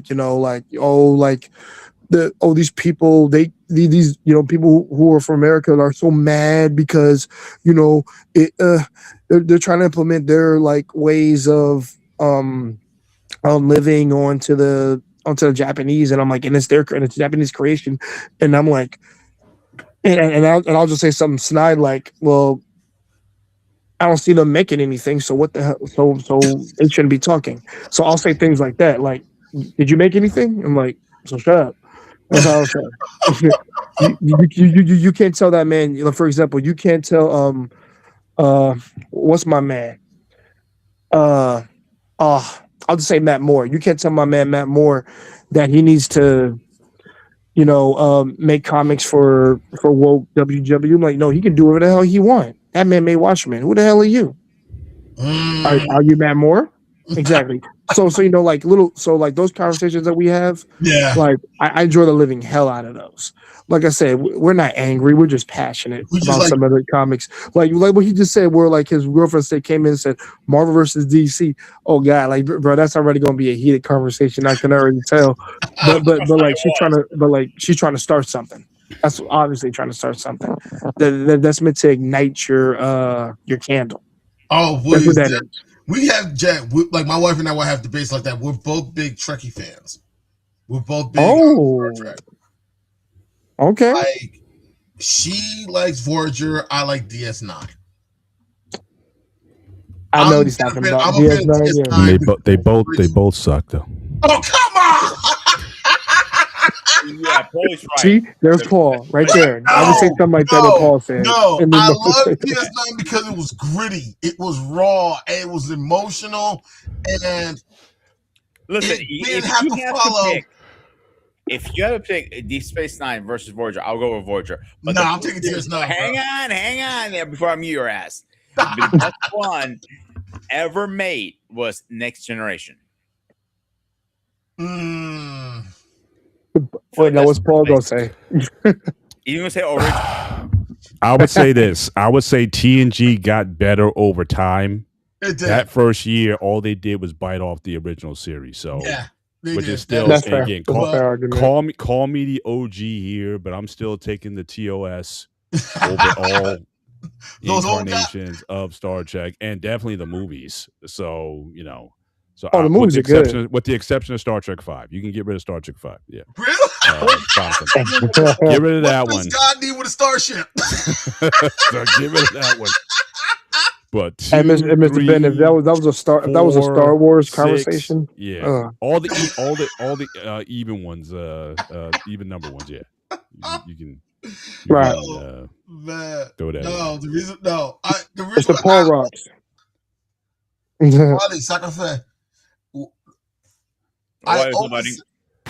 Yeah. Okay. What's up?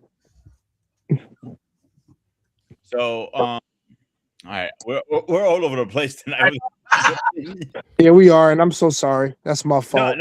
Guys, I apologize for hijacking the stream if I said anything when it came to outside of the men versus women conversation. But listen, I did put us. Hey, listen, I'm not saying what I did was right, but I did put us in a better mood, did I not? Just saying. Mr. Bennett smiling, Anton smiling, Sparta smiling, Miss Alicia smiling. Wally just got here though, but Anton had a homework assignment from me because he likes to have the the Super Saiyan theme song in the background when he comes on. So I told him he cannot keep having that theme song if he does not at least watch DBZ. I think that's fair. And I'm game. I'm game. I am game. Got it. I'm game. So you're gonna watch Dragon Ball up until where it is currently? I'm gonna watch Dragon Ball Z. That's what he recommended. Just Z? Oh, it's Listen, Wally, if you were to go back and forth with this one, I think Z was one of the best ones. Personally, I agree. I just got done rewatching the Namek Saga after like how many years has it been since I watched Dragon Ball Z? I watched it. I feel old. Really? God, it's been like maybe like 15 years since I watched it. See, that's great. When you start seeing gray, then you know you're old.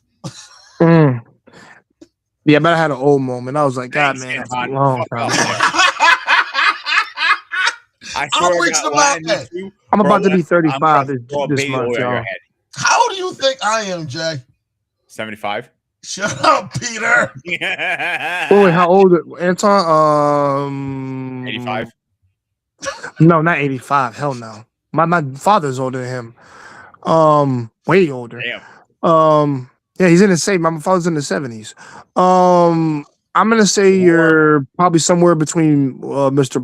Paul's age. I'm gonna say 48. Paul already knows. Alicia, how old do you think I am?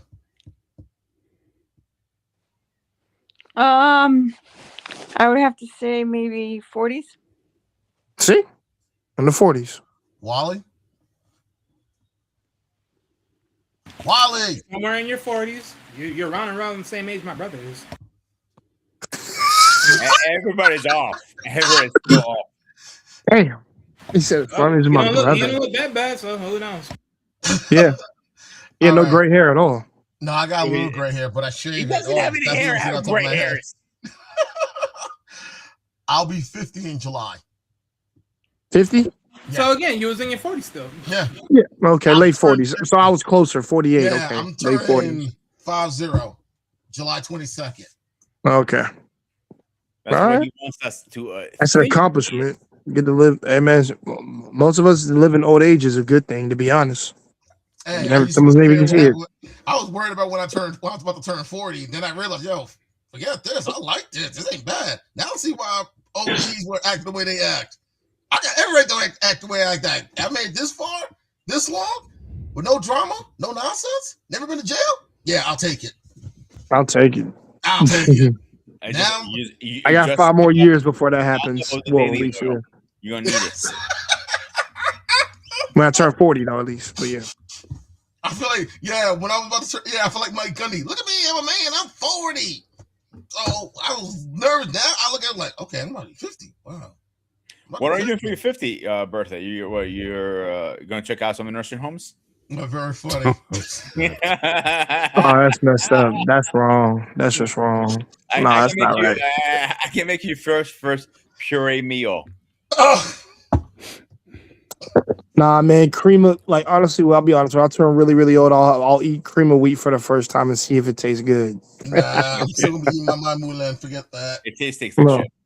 I'm pretty sure it does. Different ways. Like, I keep my oatmeal. You sure it don't taste like grits? No, I don't do grits. I can't do grits. First time I tried grits, put some sugar on them, man. Last time. After that, like even my wife has tried. I can't do grits. Farina, just put sugar in them, man. Make them sweet. You can make them sweet. You need them. I can't do grits. Trust me, my wife is tried. We have to run a cheesy grits at work, and I roll my hair every time. Every 4 months we have to run that shit. I looked at my boss. I'm like, can we just take that off the menu? And corporate says no. I'm like, fuck corporate. Nobody eats this shit. I agree. First time I had grits was in basic training, and I was like, yeah. Paul, you grew up on grits, right? From the South. Yeah. All my daughters love grits, especially grits with shrimp and grits. Oh, of course, yeah, shrimp and grits. I heard that. Yeah, cheese. Put some cheese on that. Oh yeah. I've heard about a lot of people haven't heard. Like I'm hearing lately, a lot of people haven't know what biscuit and gravy is. I'm like, how do you not know what biscuit and gravy is? That is a Southern thing. I don't know how the hell you miss it. I first had biscuits and gravy when I was in basic training, and then we had this stuff called SOS, and Peter, you probably heard it from CQ and King what SOS is. Remind me. SOS is called stuff on a shingle. It's basically a combination of gravy, chip beef, and bacon. It sounds like puke. Put it with some eggs, bro. You're good. Trust me, it will stick to your ribs. Anyone in the military, you talk to anybody that served, they know what SOS is. Trust me. It don't matter what. So it's not mush. It's not It's not porridge or mush. Nah, it's basically remember from the little rascals. Yes, they had the mush. They had like, they put the milk in, and it became like hard. It became ew. Bro, I remember when I first became a manager, and one of my workers was making oatmeal. He goes, chef, I don't know what I'm doing wrong here. Like, I grabbed the thing. He put so much oatmeal in it. I went like this. The whole pot went up with it. Wow. I wonder what the problem is here. Are you making cement or fucking oatmeal? Ironically, my daughter Avery, she likes it straight up. Don't warm it up for her. What? Seriously. Don't tell him. Wait. Hold on. Are you burning your house down again? Like, listen, I know you don't have to throw your kamikaze shots yet, but damn. Well, yeah, I made a weird face because he said, like, well, did it eat like dry oats or something like that? I was like, what? It sounds like she likes it like there's water and oats. And it's actually a lot of eye builders, like if Paul can vouch for me, a lot of them will put oats in the protein shakes and blend it up and drink Yeah. Down hack it. I used to do it all the time. Oh, like, no. That's fine. I mean, like eating it, like you just pour some hot water in it, and I'm like, you didn't even warm it up in the freaking microwave or anything. No. Okay, that's wild. That's wild. I know, like when I was into going to the gym and everything, I made my own special concoction. I called it. I added like you know those yogurts, the like a Faye. You know what I'm talking about? Yeah, a Faye. I know what you're talking about. I take one of those because that's the only real Greek yogurt in America. So I take one of those. I'll add almond milk, oats, protein, a banana, and high protein peanut butter, and that's the spot. And that's you get enough calories and enough protein in that, and Paul vouch for that. Yeah, I'm gonna say this. I don't care how pretty my wife is. Can't nobody ever convince me to drink almond milk. I've tried it. It's gonna take a miracle. It's gonna take a miracle. I haven't tried almond milk. It's a waste of money, though. I mean, thank you, Paul. There is very little nutritional value. I've never had almond milk. You are much better off just having a handful of almonds than almond milk. I mean, all of the good stuff, the protein's taken out of it, the fiber's taken out of it. It's just, you know, and even all these environmentalists, when you talk about the amount of land and resources it takes to grow all these almonds and to harvest them, how much water do they need and whatnot. So people talk about the environment. It's worse for the environment when you're trying to sell it because it was never intended. The almonds were meant to be eaten, not, extracting something from it and then all that discarded stuff at the end of it. The original reason almond milk came out is for people who couldn't handle milk. Yeah, obviously there's lactose intolerant. But I'm curious though, Anton. We didn't even have a term for lactose intolerance growing up, did we? No, I don't think so. I'm wondering if that's some. I got to do more research on that, but I'm just wondering if that's like a recent health. Like again, I don't want to sound like the old guy. Like we used to drink water from the garden hose and all that kind of stuff. You did. But it just seems like a lot of these food allergies and whatnot seem to have come up. I mean, latex balloons. Who was allergic to latex balloons back in the day? You'd be surprised. There are people I literally had this conversation with my GM the other day. It took one person to be allergic to peanut butters, and now the whole goddamn fucking world is allergic to peanut butters. Then latex. Then it was selfish. Then it was probably condoms are next in line. Who knows what? And like, I gotta talk about that. But that was so weird. Yeah, there is something to it though. They because I was doing a little bit of research on it. It said we're basically the bottom line is we're too clean. That's the problem. Absolutely, I agree with that. The fact that we're so worried about cleanliness. Our body doesn't build up those natural immunities to certain things, That's why I don't. That's and why we're I'm not just a not fan as of. resistant That's why I'm not a fan of hand sanitizers. as we used to be. Yeah, I mean, you have to. I mean, as kids going to school. I mean, you got to let your kids interact. I mean, the whole idea of being around a lot of young kids. Again, you want to. Yeah, you want to get this cold that everybody else had, but guess what? Your immune system was better off. Now you keep your kids out of everything, and then kids develop a lot of these communicable diseases later when they should have had them at 3 and 4 to get them at first and second grade, Right. and that's becoming a problem. So Yeah, I think I actually. certainly humanity's desire to be so super clean is the problem. But look, I admit though, um, I'm not saying I'm a clean freak or whatever, but for example, anytime I watch Game of Thrones, I'm like, I don't see how those folks got down without showering. I just couldn't, I couldn't do that. So I'm just saying. Here's the So thing, Paul. Hey, I'm saying how did humanity get this far when it's like the culture you didn't bathe for like days at a time or weeks at a time or whatever, you know? I'm sure actually, yeah, I I haven't read seen the about people you. bathe. An- Actually, yeah, yeah. Anton, I read about your boy Napoleon Bonaparte. About Bon He Napoleon. was talking about he was writing letters to Josephine saying when I come home I don't want you to bathe for like a few days. Oof, Dude was a freak.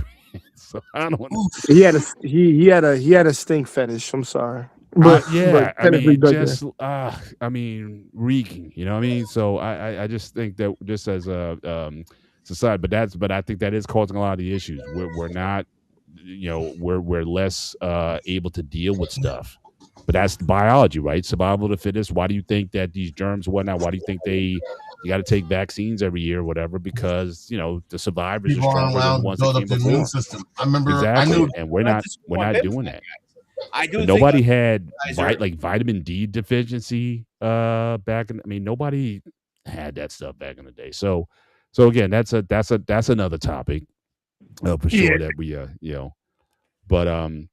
But yeah, but I wanted to get back to if I could the topic. take it back to the topic a little bit in terms of uh again, men and women having the conversation. Again, not to compare, but to listen. And how many of us are willing to do that without being triggered that we automatically have to go on defensive? I mean, I can give you the whole.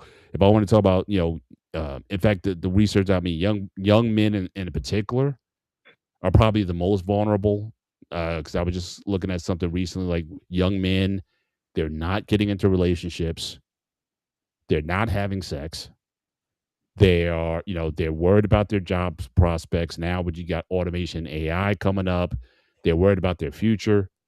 And that is why a lot of these influencers like the Tates and these guys, why they've captured the attention of a lot of these young boys is because again, nobody is talking about them and nobody's really investing in them. Now, just speaking from the men's perspective, the last time this country invested in men was World War II.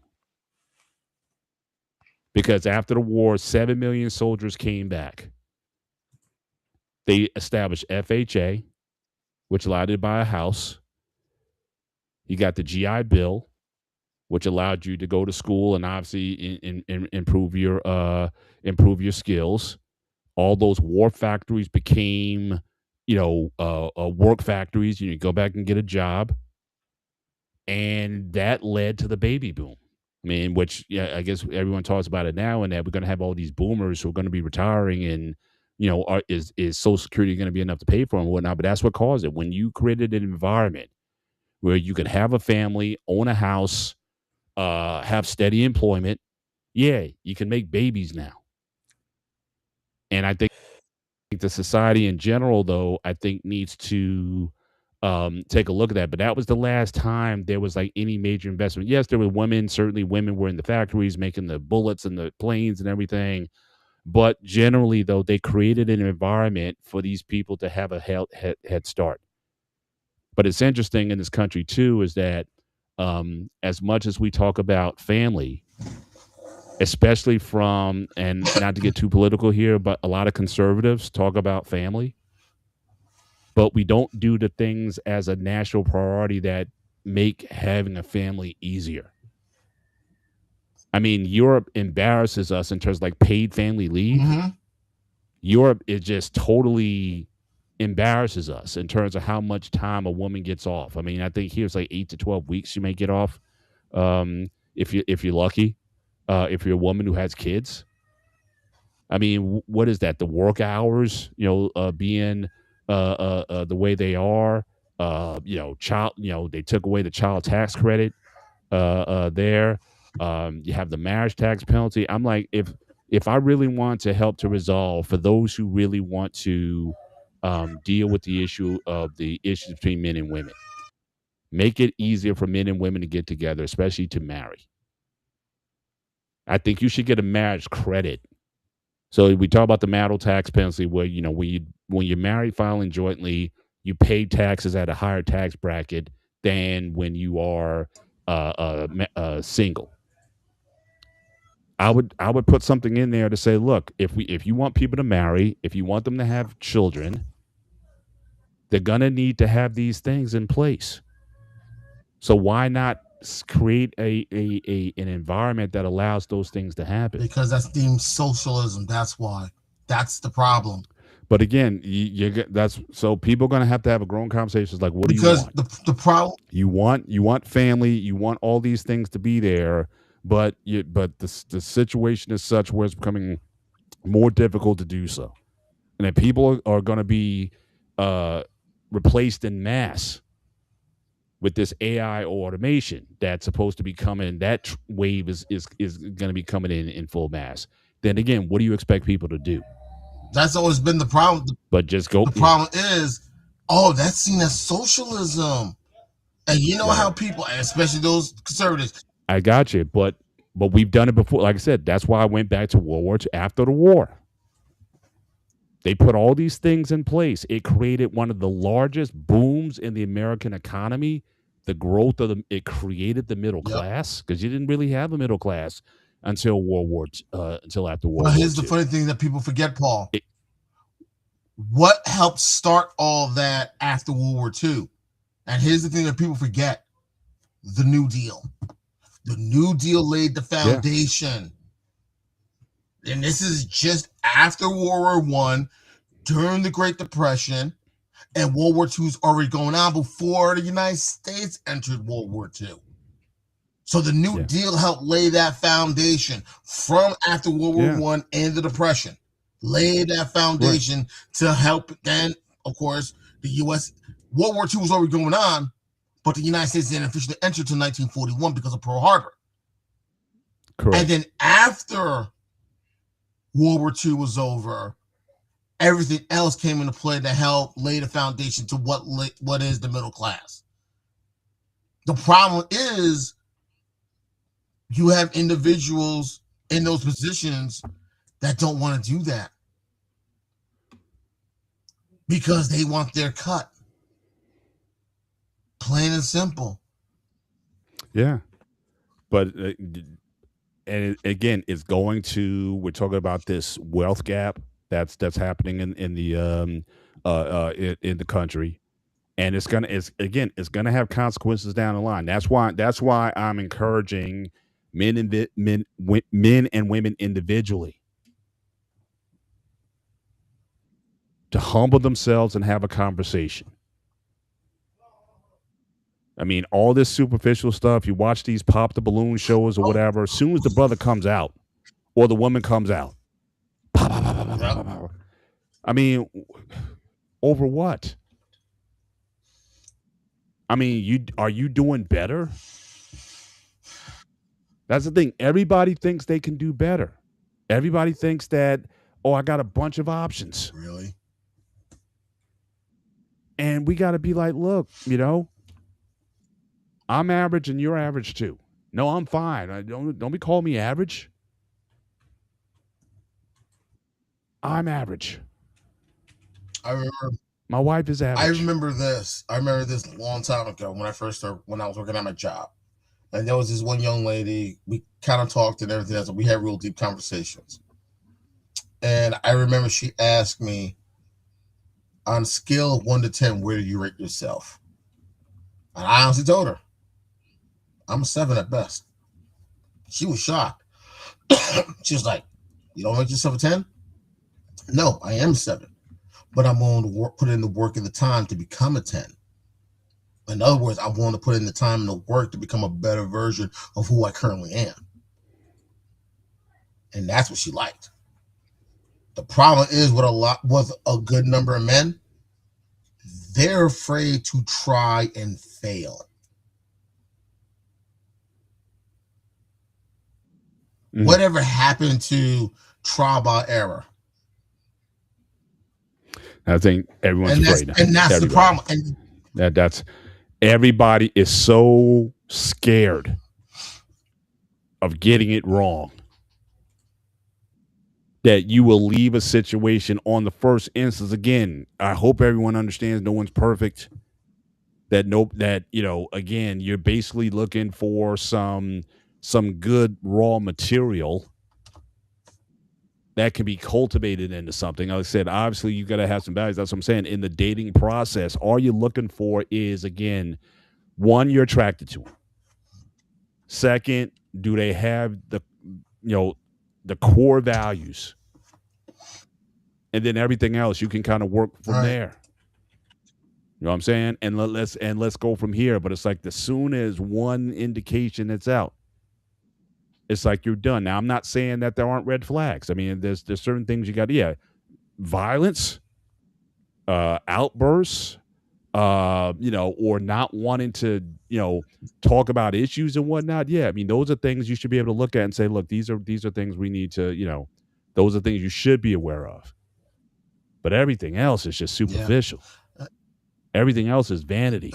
And that's the thing that kills me, because it's like, excuse me, we've all been through those situations. Like, okay, we ask a girl out, she says no.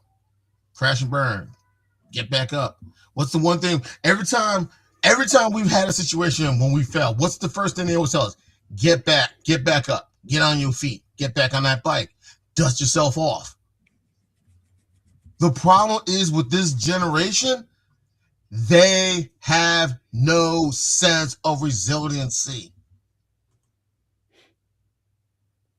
We have a generation of pacified adults on both sides, men and women. I'm talking about they're scared to look at their own shadow. That's how scared they are just to go out there out of fear of rejection. And then what sucks even more, and this really shows how pacified this generation is you will have dudes ask a woman out and she says no, and that dude, instead of just saying, okay, it is what it is and go on, you got dudes cursing these ladies out. Yeah. You got dudes putting hands on them. Yeah. And then you got dudes deleting these women just because she said no. Yeah. Now, I know, interesting, last night, Michelle and King on their show, The King and Me, they were talking about ADHD or dating people who have ADHD. And one of the things that she had talked about is this idea of this fear of rejection. And I forget what she called it, a very specific term. But there's this specific fear of rejection that is associated with ADHD people that a lot of times can cause that reaction too. And it was like I never heard of that before.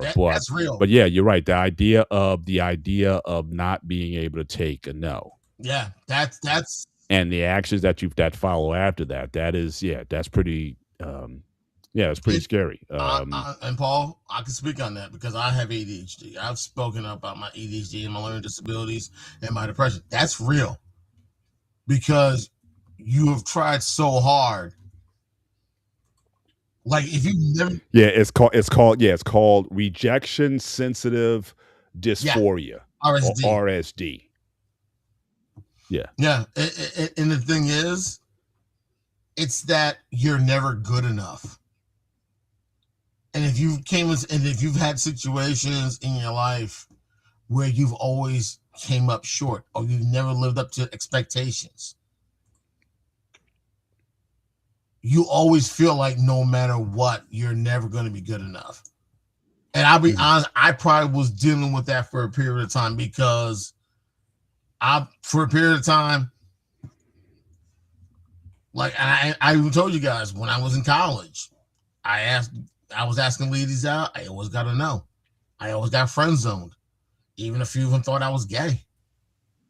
Yeah. So wait, you're not? This guy. You left yourself open, bro. You left yourself way too open for me not to make a comment. You're lucky I can't mute you. That's why. But that was a good amount of stuff that I was dealing with. Because to be honest, I was that guy that girls wouldn't talk to. I was that awkward one. I was like $155, $160, wearing glasses, and probably had 2 left feet. I'll be honest, I didn't have that confidence either. Once I joined the Army, and it started to change. And I'll be honest, I've dated older women, and they kind of helped me through that as well. They taught me how to have confidence. They taught me how to have that type of assurance. They taught me how they helped and taught me basically how to stand up, stand up straight and everything else. Those little things, as well as what I learned in the Army. They helped me with those awkward moments that I had in high school and college. And they were like, this is how you do it. And this is how you put it together. And so on and so forth. And I'll be honest, I learned a lot from dating older women because they were seeing things that I didn't see. So I learned a lot from the Army. I remember the advice that I did get from my father and from my uncles. And I remember the older women I was dating too. So I just learned to put it all together. And the problem with this generation, they don't know how to be resilient. They don't know how to get back on that bike. And that's the problem. That's why I always say, fear is a powerful word. Forget everything and run, or face everything and rise. And it seems like with this generation, it's forget everything and run. And that's the awkward part. A lot of these, I feel like a lot of them are being cheated out of teachable moments. They're being cheated out of those learning situations when it comes to asking a woman or asking a man out. Because they're too busy trying to play it safe. Not realizing when you play it safe, you're only holding yourself back. So that's just what it is. It's like, how do you teach this resiliency? And the best thing I can tell a lot of these young people, there isn't an app for that.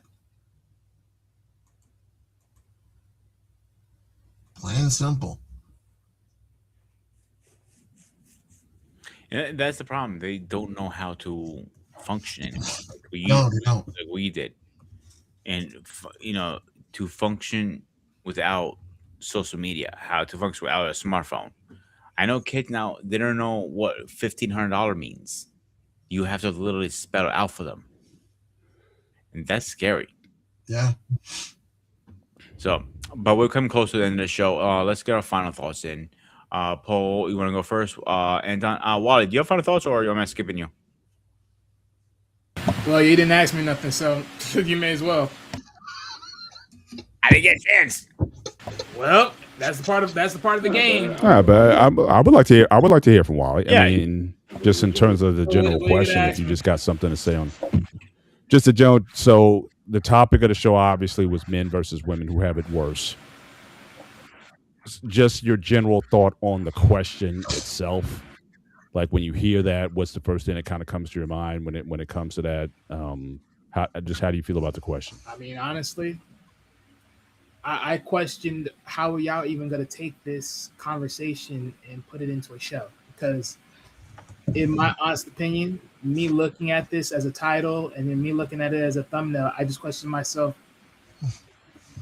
are we that far into going into this as a debate, or even like? I mean, granted, neither is it is debate or a conversation, whatever which one it is.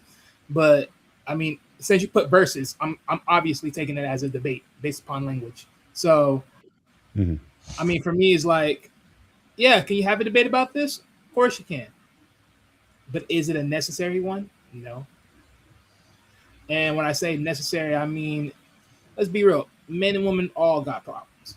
We all do. You can pinpoint it and say who's bigger one way or another, or however you want to shake it. Everyone has problems. That's across the board. The reality is, do you not recognize when your problems is being used to, combat or lower the value of someone else's problems? Because that's what literally we are living in today's world on a daily basis, where someone wants to segregate you as being more valuable by simply telling you, just because this thing happened, oh, we're going to value this person over you, and then we're going to shut you down. So a lot of people can see, yeah, a lot of people can look at this one way or the other. This person got way more value than the next person, or this person got way more value than this person, even though it's all situational. But that's the thing, it's all situational. As far as like my overall point, like, look, if I had to choose who has it worse between the two, I'm gonna sit here and say in clear pointancy, men do, and not because of the actual male issues that men have. I'm gonna just say it like this: if women had to choose who to save, a man or a woman, who do they think they're gonna save first? A woman. Think I'm lying? Hey, make a full woman society. I guarantee you, they'll save the little girl before they save the little boy. That's just facts. You're castrating the boy out of there, and by that I mean you send him off to the afterlife, just in fear of the idea of what he will become. And then you look at men. Hey, go look back in history. What did the men do? Slay the other men and all the kids that they're attached to by birth, and kept the women. Again, men don't do men favor, women don't do men favor, but who always gets favored? Women. And that's not, and again, that's not based upon a benefit. That is just based upon the individual of things, of just on some natural stuff, of just perspective. Pick a shot with it. But that is just the bottom freaking line with it. Now, you want to talk about like just straight up social issues and all that stuff? Well, you can pick your shot with it, because at the end of the day, most women will believe they have more problems than men do, only because men don't talk about it. But hey, when you've been taught a certain thing or one way or another, where people will tell you, hey, you know what they say, right? If a man don't work, a man don't get fed, which automatically, sells this buoyancy of, hey, if you don't throw your problems away or bury it, you won't get to where you want to be, in a sense. Yeah, look how that turned around and rear its end now, to the point where when the men are actually speaking on it, now it's like, oh, that never happened. Oh, that's not true. Oh, you're lying. Oh, wow. Wow. Okay. But everything you say, I got to hear you out, and God forbid, I gotta sit there and believe, because if I don't, I'm just a complete jerk or a narcissist or some bullshit that just didn't believe what the hell you had to say out of your mouth. Again, this is the things that just comes out to it one way or the other. But in all totality, for me, again, I don't really see what's more of a problem here and there, because I think in more cases than not, usually, however you want to play it, everyone it's interesting, because so I remembered when the whole Michael movie came down, a lot of people were talking some good stuff on it one way or another. It definitely interested me. And then, well, not even just that, but also there was a conversation that I had with some people I talked to in a group chat. And, one was asking me like, oh, Prince or Michael, what is your idea visual on this, right? And I say that's subjective, because I didn't care to really choose between either one. I mean, you want to say who more? I mean, just by the simple fact of popularity, people more like to pick Michael, but that's pretty much it. Honestly, for me, I like both of them. You pick a shot, but in overall, when I went back to go listen to one of the more very interesting music that Michael made, one of the biggest music that Michael made was "Man in the Mirror," and one of the biggest hitting moments of that whole message that he sung in that song was, if you have an issue or there's a problem, sometimes it's best to go look in the mirror amongst yourself. Because in reality, let's be real. Are you the problem or are you the solution? And when you label it right then and there like that on the table, just look at everybody and ask yourself that same question. Are you the problem or are you the solution? If you ain't the problem, are you the solution?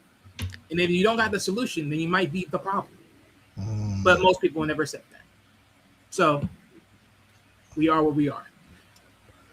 So for overall, it is what it is. But as far as like, you know, some of the things that y'all say, you know, guaranteedly enough, yeah, a lot of things that you say were more likely true here and there as far as how things are looking out or panning out to be. Especially in the sense of what you would say, what Gen Z or Gen Alpha, as far as how they're treating things nowadays, because you're hearing their dating scene and it's just real crazy, which, you know, you sort of look at it and you say to yourself, well, then who are they parents? Because, I mean, if their parents were ahead of time, then it's like, aren't their parents teaching them how to go outside, build friends? Like, what's going on to where they're out there not wanting to go outside these days? Like, it's crazy when I look at social media and I look at, you know, a skit of where the father and son and the father's like, you're punished and you're grounded, but your grounding is you going outside versus staying inside playing video games. Granted, you would never play video games if you're grounded anyways, but still, I'm like, the punishment would be you going outside and not playing video games. I'm like, huh? Where do we come with that? What's the grounding? I mean, that really was the reward. Like, what are you talking about? Wally, we're Haitian, so our parents have ways to punish us.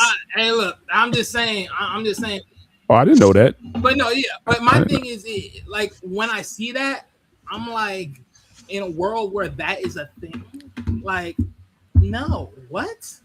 I pray for the days I motherfucking go outside. There was days I go outside, I never try to do homework. Because why? Because I never cared for the homework. I just want to go out there and be with the homies. Like, who? Like, what? And then you got these kids, and like, I mean, granted, I mean, hey, look, pandemic, we'll call it whatever you want. It's just so weird. It's just really weird. But even to a standpoint of just the idea of the whole, you know, man and woman thing, I mean, but we always taught.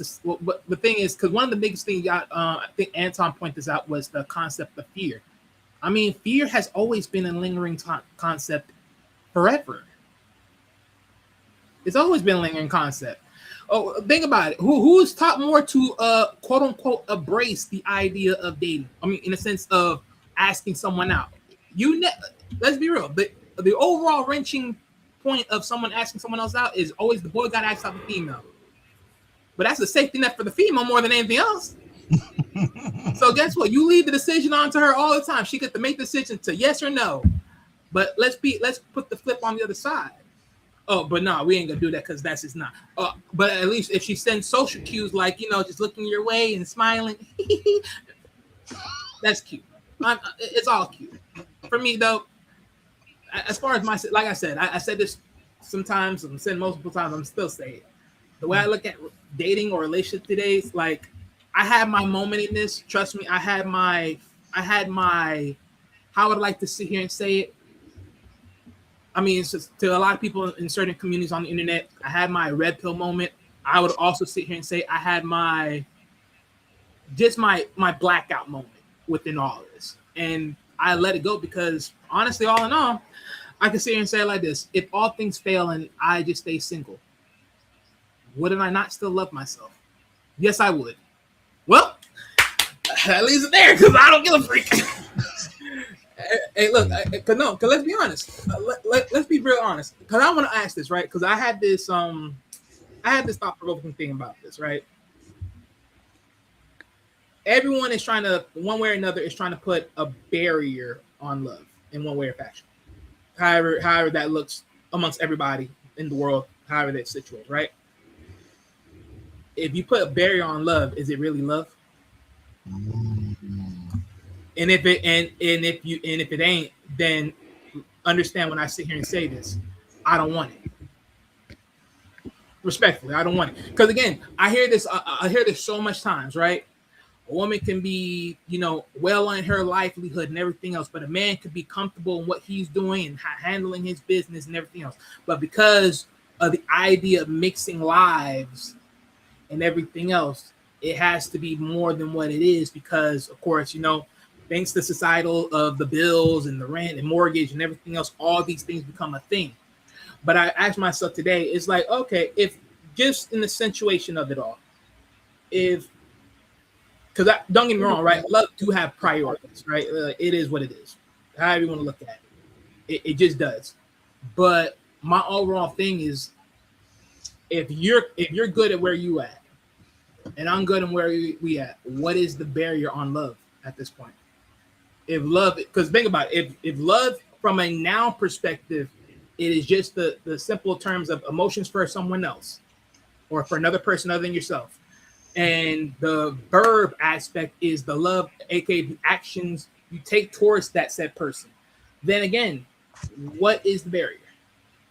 Because of where you want to be or how you vision your life. Well, and guess what? Everyone's going to vision their life differently, one way or another. Some may be like, this is how far I want to take it. Some may be like, I want to take it further. Think about it. I can sit here and say right now, if a man had to design his home the way he had it, some may just keep it simple and average and straight to the form, and a woman will take it slightly further. Let's just be honest about that. More cases than not. So the way I look at it is like, if there's a barrier, hey, look, have it your way. I don't care. Because again, I'm not asking for much out of you anyway. So. There you go. Well, first of all, Wally, just I guess maybe to level set the show a little bit. First of all, your answer to the initial question was essentially mine. You don't have to necessarily, if you don't feel that the verses is appropriate, you can go outside of that. So like that was the first thing I said. It's like, men versus women. I think it's the question itself. I think, we've been going around on this and it hasn't gotten us anywhere. Well, yeah, so maybe we should stop asking the versus questions and stuff. Yeah, no, yeah. So that's what I'm saying. So you're allowed to do that. So no, I didn't want you to make you feel like, okay, well, if I got to pick one, then I'll do this. Oh no. I mean, I wasn't falling. I already had the concept in my head. Like before you guys even done the show, like I seen the show and I was like, I wonder how they're gonna take this one, because personally, in my mind, already before the show even started, I'm like, who cares? Like in general, who cares? Like that's how I looked at it. Like like for me, this is how I look at it. If you're a man arguing this, I hope you're able to argue for both sides. And if you're not, you're no bigger than the female that's probably going to argue one-sided, if you think that way. and the reason I say that is because of one thing only. If you're a man that can recognize that, yes, women have it hard, but at the same time we do too, even though we don't speak on it, better for you to recognize it than versus to ignore it. Because again, I will sit here and see the whole thing and it spews to be this thing. And don't get me wrong, it's like, again, even when I was in these shakes, does that mean that I don't know decent women that I've dealt with in time? No, I do know decent women. But in the same senses of where the conversation is viewed at, and this is where the trap of it is, the trap of these women that most people are talking about, most guys talking about, are just these poisonous motherfucking women. And the thing is these poison people, neither women or men, that always are the ones that are making the visuals of this thing worse than what it is in reality. This is what you're trying to get through. You're trying to get through the crowd of the poison, but that's what you're surfing through. You're surfing through the poison. And as much as you're trying to get to the other side, where the other person and the other person trying to get to you, you're being stripped away from each other to the point that you won't even meet up, which then forces people to eventually say, you know what? I'm going this way, you're going that way. It is what it is. That's how I looked at it. But again, to even the point of when I was hearing this, because I heard you earlier saying the same thing that I was pretty much thinking, as far as who cares about this conversation of pick and choose. But that's my thing, is like, I don't think so. A lot of dudes, one way or another, we're taking, their rage out of the way. I think every dude understands that there is some benefits where, well, not benefits, but there is a negatory thing of where women have it hard, but there's also a negatory thing that men have it hard. But again, to understand one thing. Just because I don't speak, just because as a dude, just because I don't speak on things doesn't mean it's not there. Again, I think this is the one thing that, and again, I guess because it's different for females, because females are also talkative and so connective and everything. But the thing is this: do you know who you're talking to when you speak to them? When you tell your secrets, when you tell them things like that, your worst enemy is literally the one that you talk to every day, possibly. You never know, and let's be honest, television has shown us that every day. Your worst enemy is right there in front of you. It's shown us that time and time again. Neither if it's organized crime movies, the mafia, whatever. They always show us this. Your worst enemy is most of the times right near you, not even the enemy you actually dealing with. Mm-hmm. So again, do you know who you're talking to? Do you know who you're speaking to when you speak the things you speak of? Most people, that it's just the truth. Some people screw you over. Some people are messy. So again, don't be mad at me for not speaking on things. Again, because I think y'all had a conversation about why don't men speak up about their social their issues, like I think domestic violence or whatever that stuff. Mm. The reason why they don't is because the fact that people want to clown, people want to joke, people want to make laughter, but at the same time, though, that's also a negative thing for them, because guess what? If you don't speak, how do you expect everyone else to know? And that's the cycle we're trying to break. Well, yeah, it has to break at some point. But I think if less than 10% of men are reporting, then again, the issue is never going to really be addressed. Well, yeah, but there's another part to that I also look at in a sense of this, because again, for me, is like when things happen to you, there's a lot of things you don't like. But this is why I also sit here and say this is if you don't fight for yourself, who will? Mm-hmm. It starts with you. Everything starts with you. If you don't fight for yourself, who will? This is why when certain things happen, certain things pop off, like, no, I'm not taking bullshit from nobody. I don't care who you is. I don't care what you think you were doing at this point or how you thought you were, appointing this. But I will, like, if I go off, I go off. You may wonder what the freak, like, the frick I did to you. Consider what the frick you said. Mm-hmm. Like, I ain't no time for nobody else. Like, I ain't gonna respect most of the things you say, even if it may not be out of disrespect. But again, consider what you say disrespect. Because do you know what I take in disrespect? No. Well, guess what? That's your tough luck. You may think, oh well, hey man, come on, I'm just being a guy. We just guys. Yeah, we can be guys, but guess what? I ain't your guy. I don't know you like that. Freak out my face. So for me, but we went into the overtime. I want to certainly give you an opportunity to just kind of speak up before we close the show out. Sorry, Pete, we went a little over.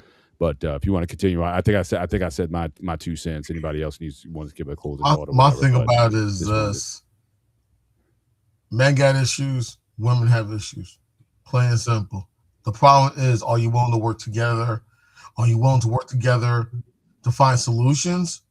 Or do you want to keep butting heads? Those are your options. And I think the problem is women are stuck on this, I want to be independent, but yet at the same time, I want to be spoiled. You can't have it both ways. Because I've never been afraid to ask women, do you want to be right or do you want to be happy? And when I heard a lot of women say they want to be right, I've always asked them, are you happy? And the majority will say no. I wonder why. But I remember asking one woman that question, and she says, I'd rather be happy. And why is that? Because if I'm happy, it doesn't matter who's right. There you go.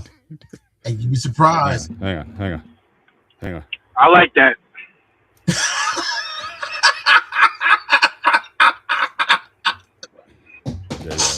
I drop 212. Might drop 1212. And that's the truth. Yeah. That is the truth. A lot of women are so focused on feeling they have to be right, and they're miserable, and they wonder why. Well, I agree with you. I think it's more of like they're trying to fulfill that social narrative. Being independent is awesome. Being happy is toxic.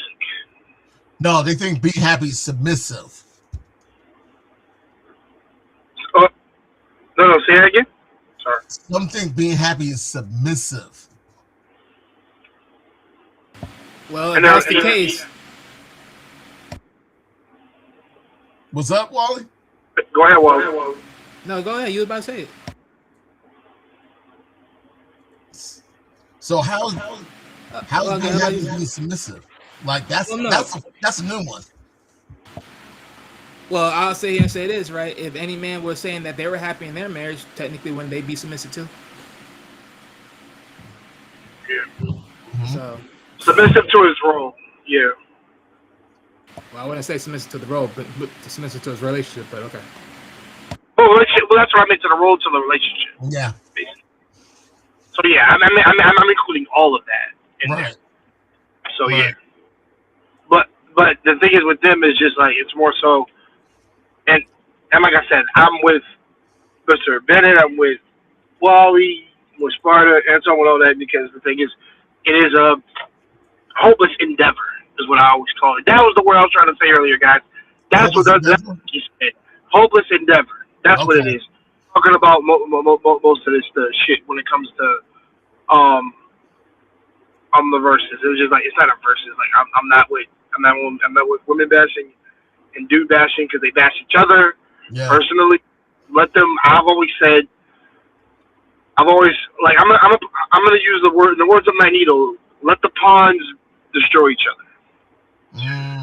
I'm with that. Let them destroy each other. The ones who are terrible, the ones who are terrible, the ones who are loudest, the dudes or the girls, or the most vitriol ones, and then the good ones, the decent to good ones, will they'll know what they're looking for. They'll be more in tune to really think for themselves and really be in better spaces and mindsets. I am a believer of that, particularly because I've always said it's gonna get worse before it gets better. So some people, like not some people, but a lot of these, loudmouths are gonna eat some dirt. And that's to see what it feels like. And I'm not talking about you guys specifically. I'm talking about people who think they can have it all or things like that, or just be brazen and say some stuff and it doesn't apply to them. And like, yeah, it will apply to you, trust me, eventually. Unless you're smart and doing things correct, you can always avoid the storm. But one of my favorite songs is "The Calm Before the Storm" by Boulevard Valentine. Basically, I am the storm, and it literally says patience. No. Having no patience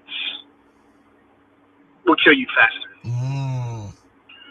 And that's one of the lines they have in the song. And I'm thinking about it. I'm like, yep, that actually holds some relevance, actually.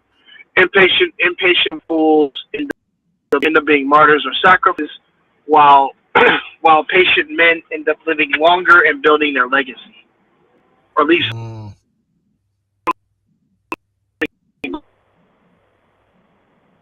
with this, men are going to do it. Men are going to acquiesce or try to perform a narrative. So I'm off them out on their nonsense. But at the end of the day, it's more about what do you actually want, and if you actually really do want marriage, and actually want to grow old with somebody. Well, there's hope for you and that virgin boy out there who's actually built himself up and saved himself for marriage, for both of you, in those regards. Now, choose on the things that you want on both of what you want of your significant other, and you'll be surprised what the hell you two are able to accomplish together. You'll be surprised. But that is my last message I got for that, and I'm good. And all I'm going to say is, hey man, listen. Too much is given, much is required. That's all I'm going to say. So listen, If you want to listen, you got to pay the cost to be the boss. And for the ladies, if you want to manage that shit, you got to be an actual lady. You actually have to be a lady. So you are what you put out, or in this case, dish out. So please do us all a favor and stick by your actual morals and codes that you are saying and actually acting, and not putting on an act, but actually you are that embodiment. So I'm done being Shakespeare for the night. Shout out to everybody on this panel. Shout out to Mr. Bennett. Shout out to my man Sparta. Shout out to Anton. Shout out to Alicia. I know she left. So I wasn't around when she left. I had to go give me something to eat. Shout out to Wally. And it's just, and you know, I just want to let at least a little nugget of truth in there. Men, I want you to always put your mental health first. I don't give a damn. I don't give a damn what that looks like, but I want all of you to prioritize your health, and that's not talked about enough, in my opinion, because you know, some people don't take it seriously and think it's not an issue. Tony Lady, who has a husband out there, particularly if you're listening to this podcast, if you love your husband, like I said, make sure he prioritizes his health. Dude, make sure you're prioritizing your health, so you don't put the ones you want, the ones you love, you know, in worry to be worried. So I'm gonna leave it off on that, and have a good night. All right, Jay. All right, guys. We do a quick schedule update. I thought I lost you there for a minute, Paul. I thought you were dozing off. Nah, I gotta give you something to eat, man. Okay. All right. So tomorrow night on our person hangout, we're gonna be going over Darth Vader versus Thanos. The dark power collide. Well, you said Darth Vader versus Thanos. Thanos. Yeah. That's Okay, question: does Thanos have a gauntlet or no gauntlet? I would say gauntlet right now. I got. Save it. And come on tomorrow for the discussion. Don't give us the answer now. Okay. I just wanted to know. Thursday? Yeah. I'll come. I'll try to come on tomorrow. I mean, I gotta work tomorrow, but yeah, I want to come on and talk about that because you said versus, and I was like, wait, does he have the gauntlet? But okay, we'll talk about it. All right, Paul, you want to go over your show for Thursday? Yeah, so last part, anger management, part 5. That'll be our last show on the topic. But we'll, certainly again go through a work process for people that hopefully you'll find useful. So, all right, cool. And we are off Friday and Saturday. We'll be back on the gray area. What's the topic this week of gray area? Well, according to the schedule, I have job versus principles. So I'm assuming from the title we're dealing with, again, how much you're willing to keep a job versus your principles. If the company is doing something that that you find illegal, I thought we went over that already. At least the way I'm seeing it now, it's in the. I'll go back and look over the shows, but we might have talked about it in another form, but I don't know if we covered it in the gray area. But I will go back over it. If we've done that show before, then the next show will be cancel culture. But again, I'll go back over the shows and look. All right, I'm pretty sure we went over that. All right, Yo, Mr. Paul, I gotta say something. It's funny you bring up that topic. Let's just say today, I had an experience of that. It's just so crazy. I don't know if you're psychic or something, but that actually was my day. That's crazy, ain't it? Really? That you just brought that up. Because I literally got done dirty today. That you brought that up. So Gotcha. don't worry. And we'll be back on Monday with wrestling talk. And next week on Spartan Arena, we'll be going over 9-to-5 job versus hustle culture. So we're going over that now. Except that, guys, this was the Spartan HQ Network. I am the Spartan. My man, Mr. President, aka Mr. Bennett, Mr. Bold leader of the Princes. Anton, my baby oil guy over there. Whoa. Yeah. No Diddy. And Yeah, that's what I'm saying. there, as always, stay fresh, stay safe, and I'll see you guys on the next one. Yeah, have a good one.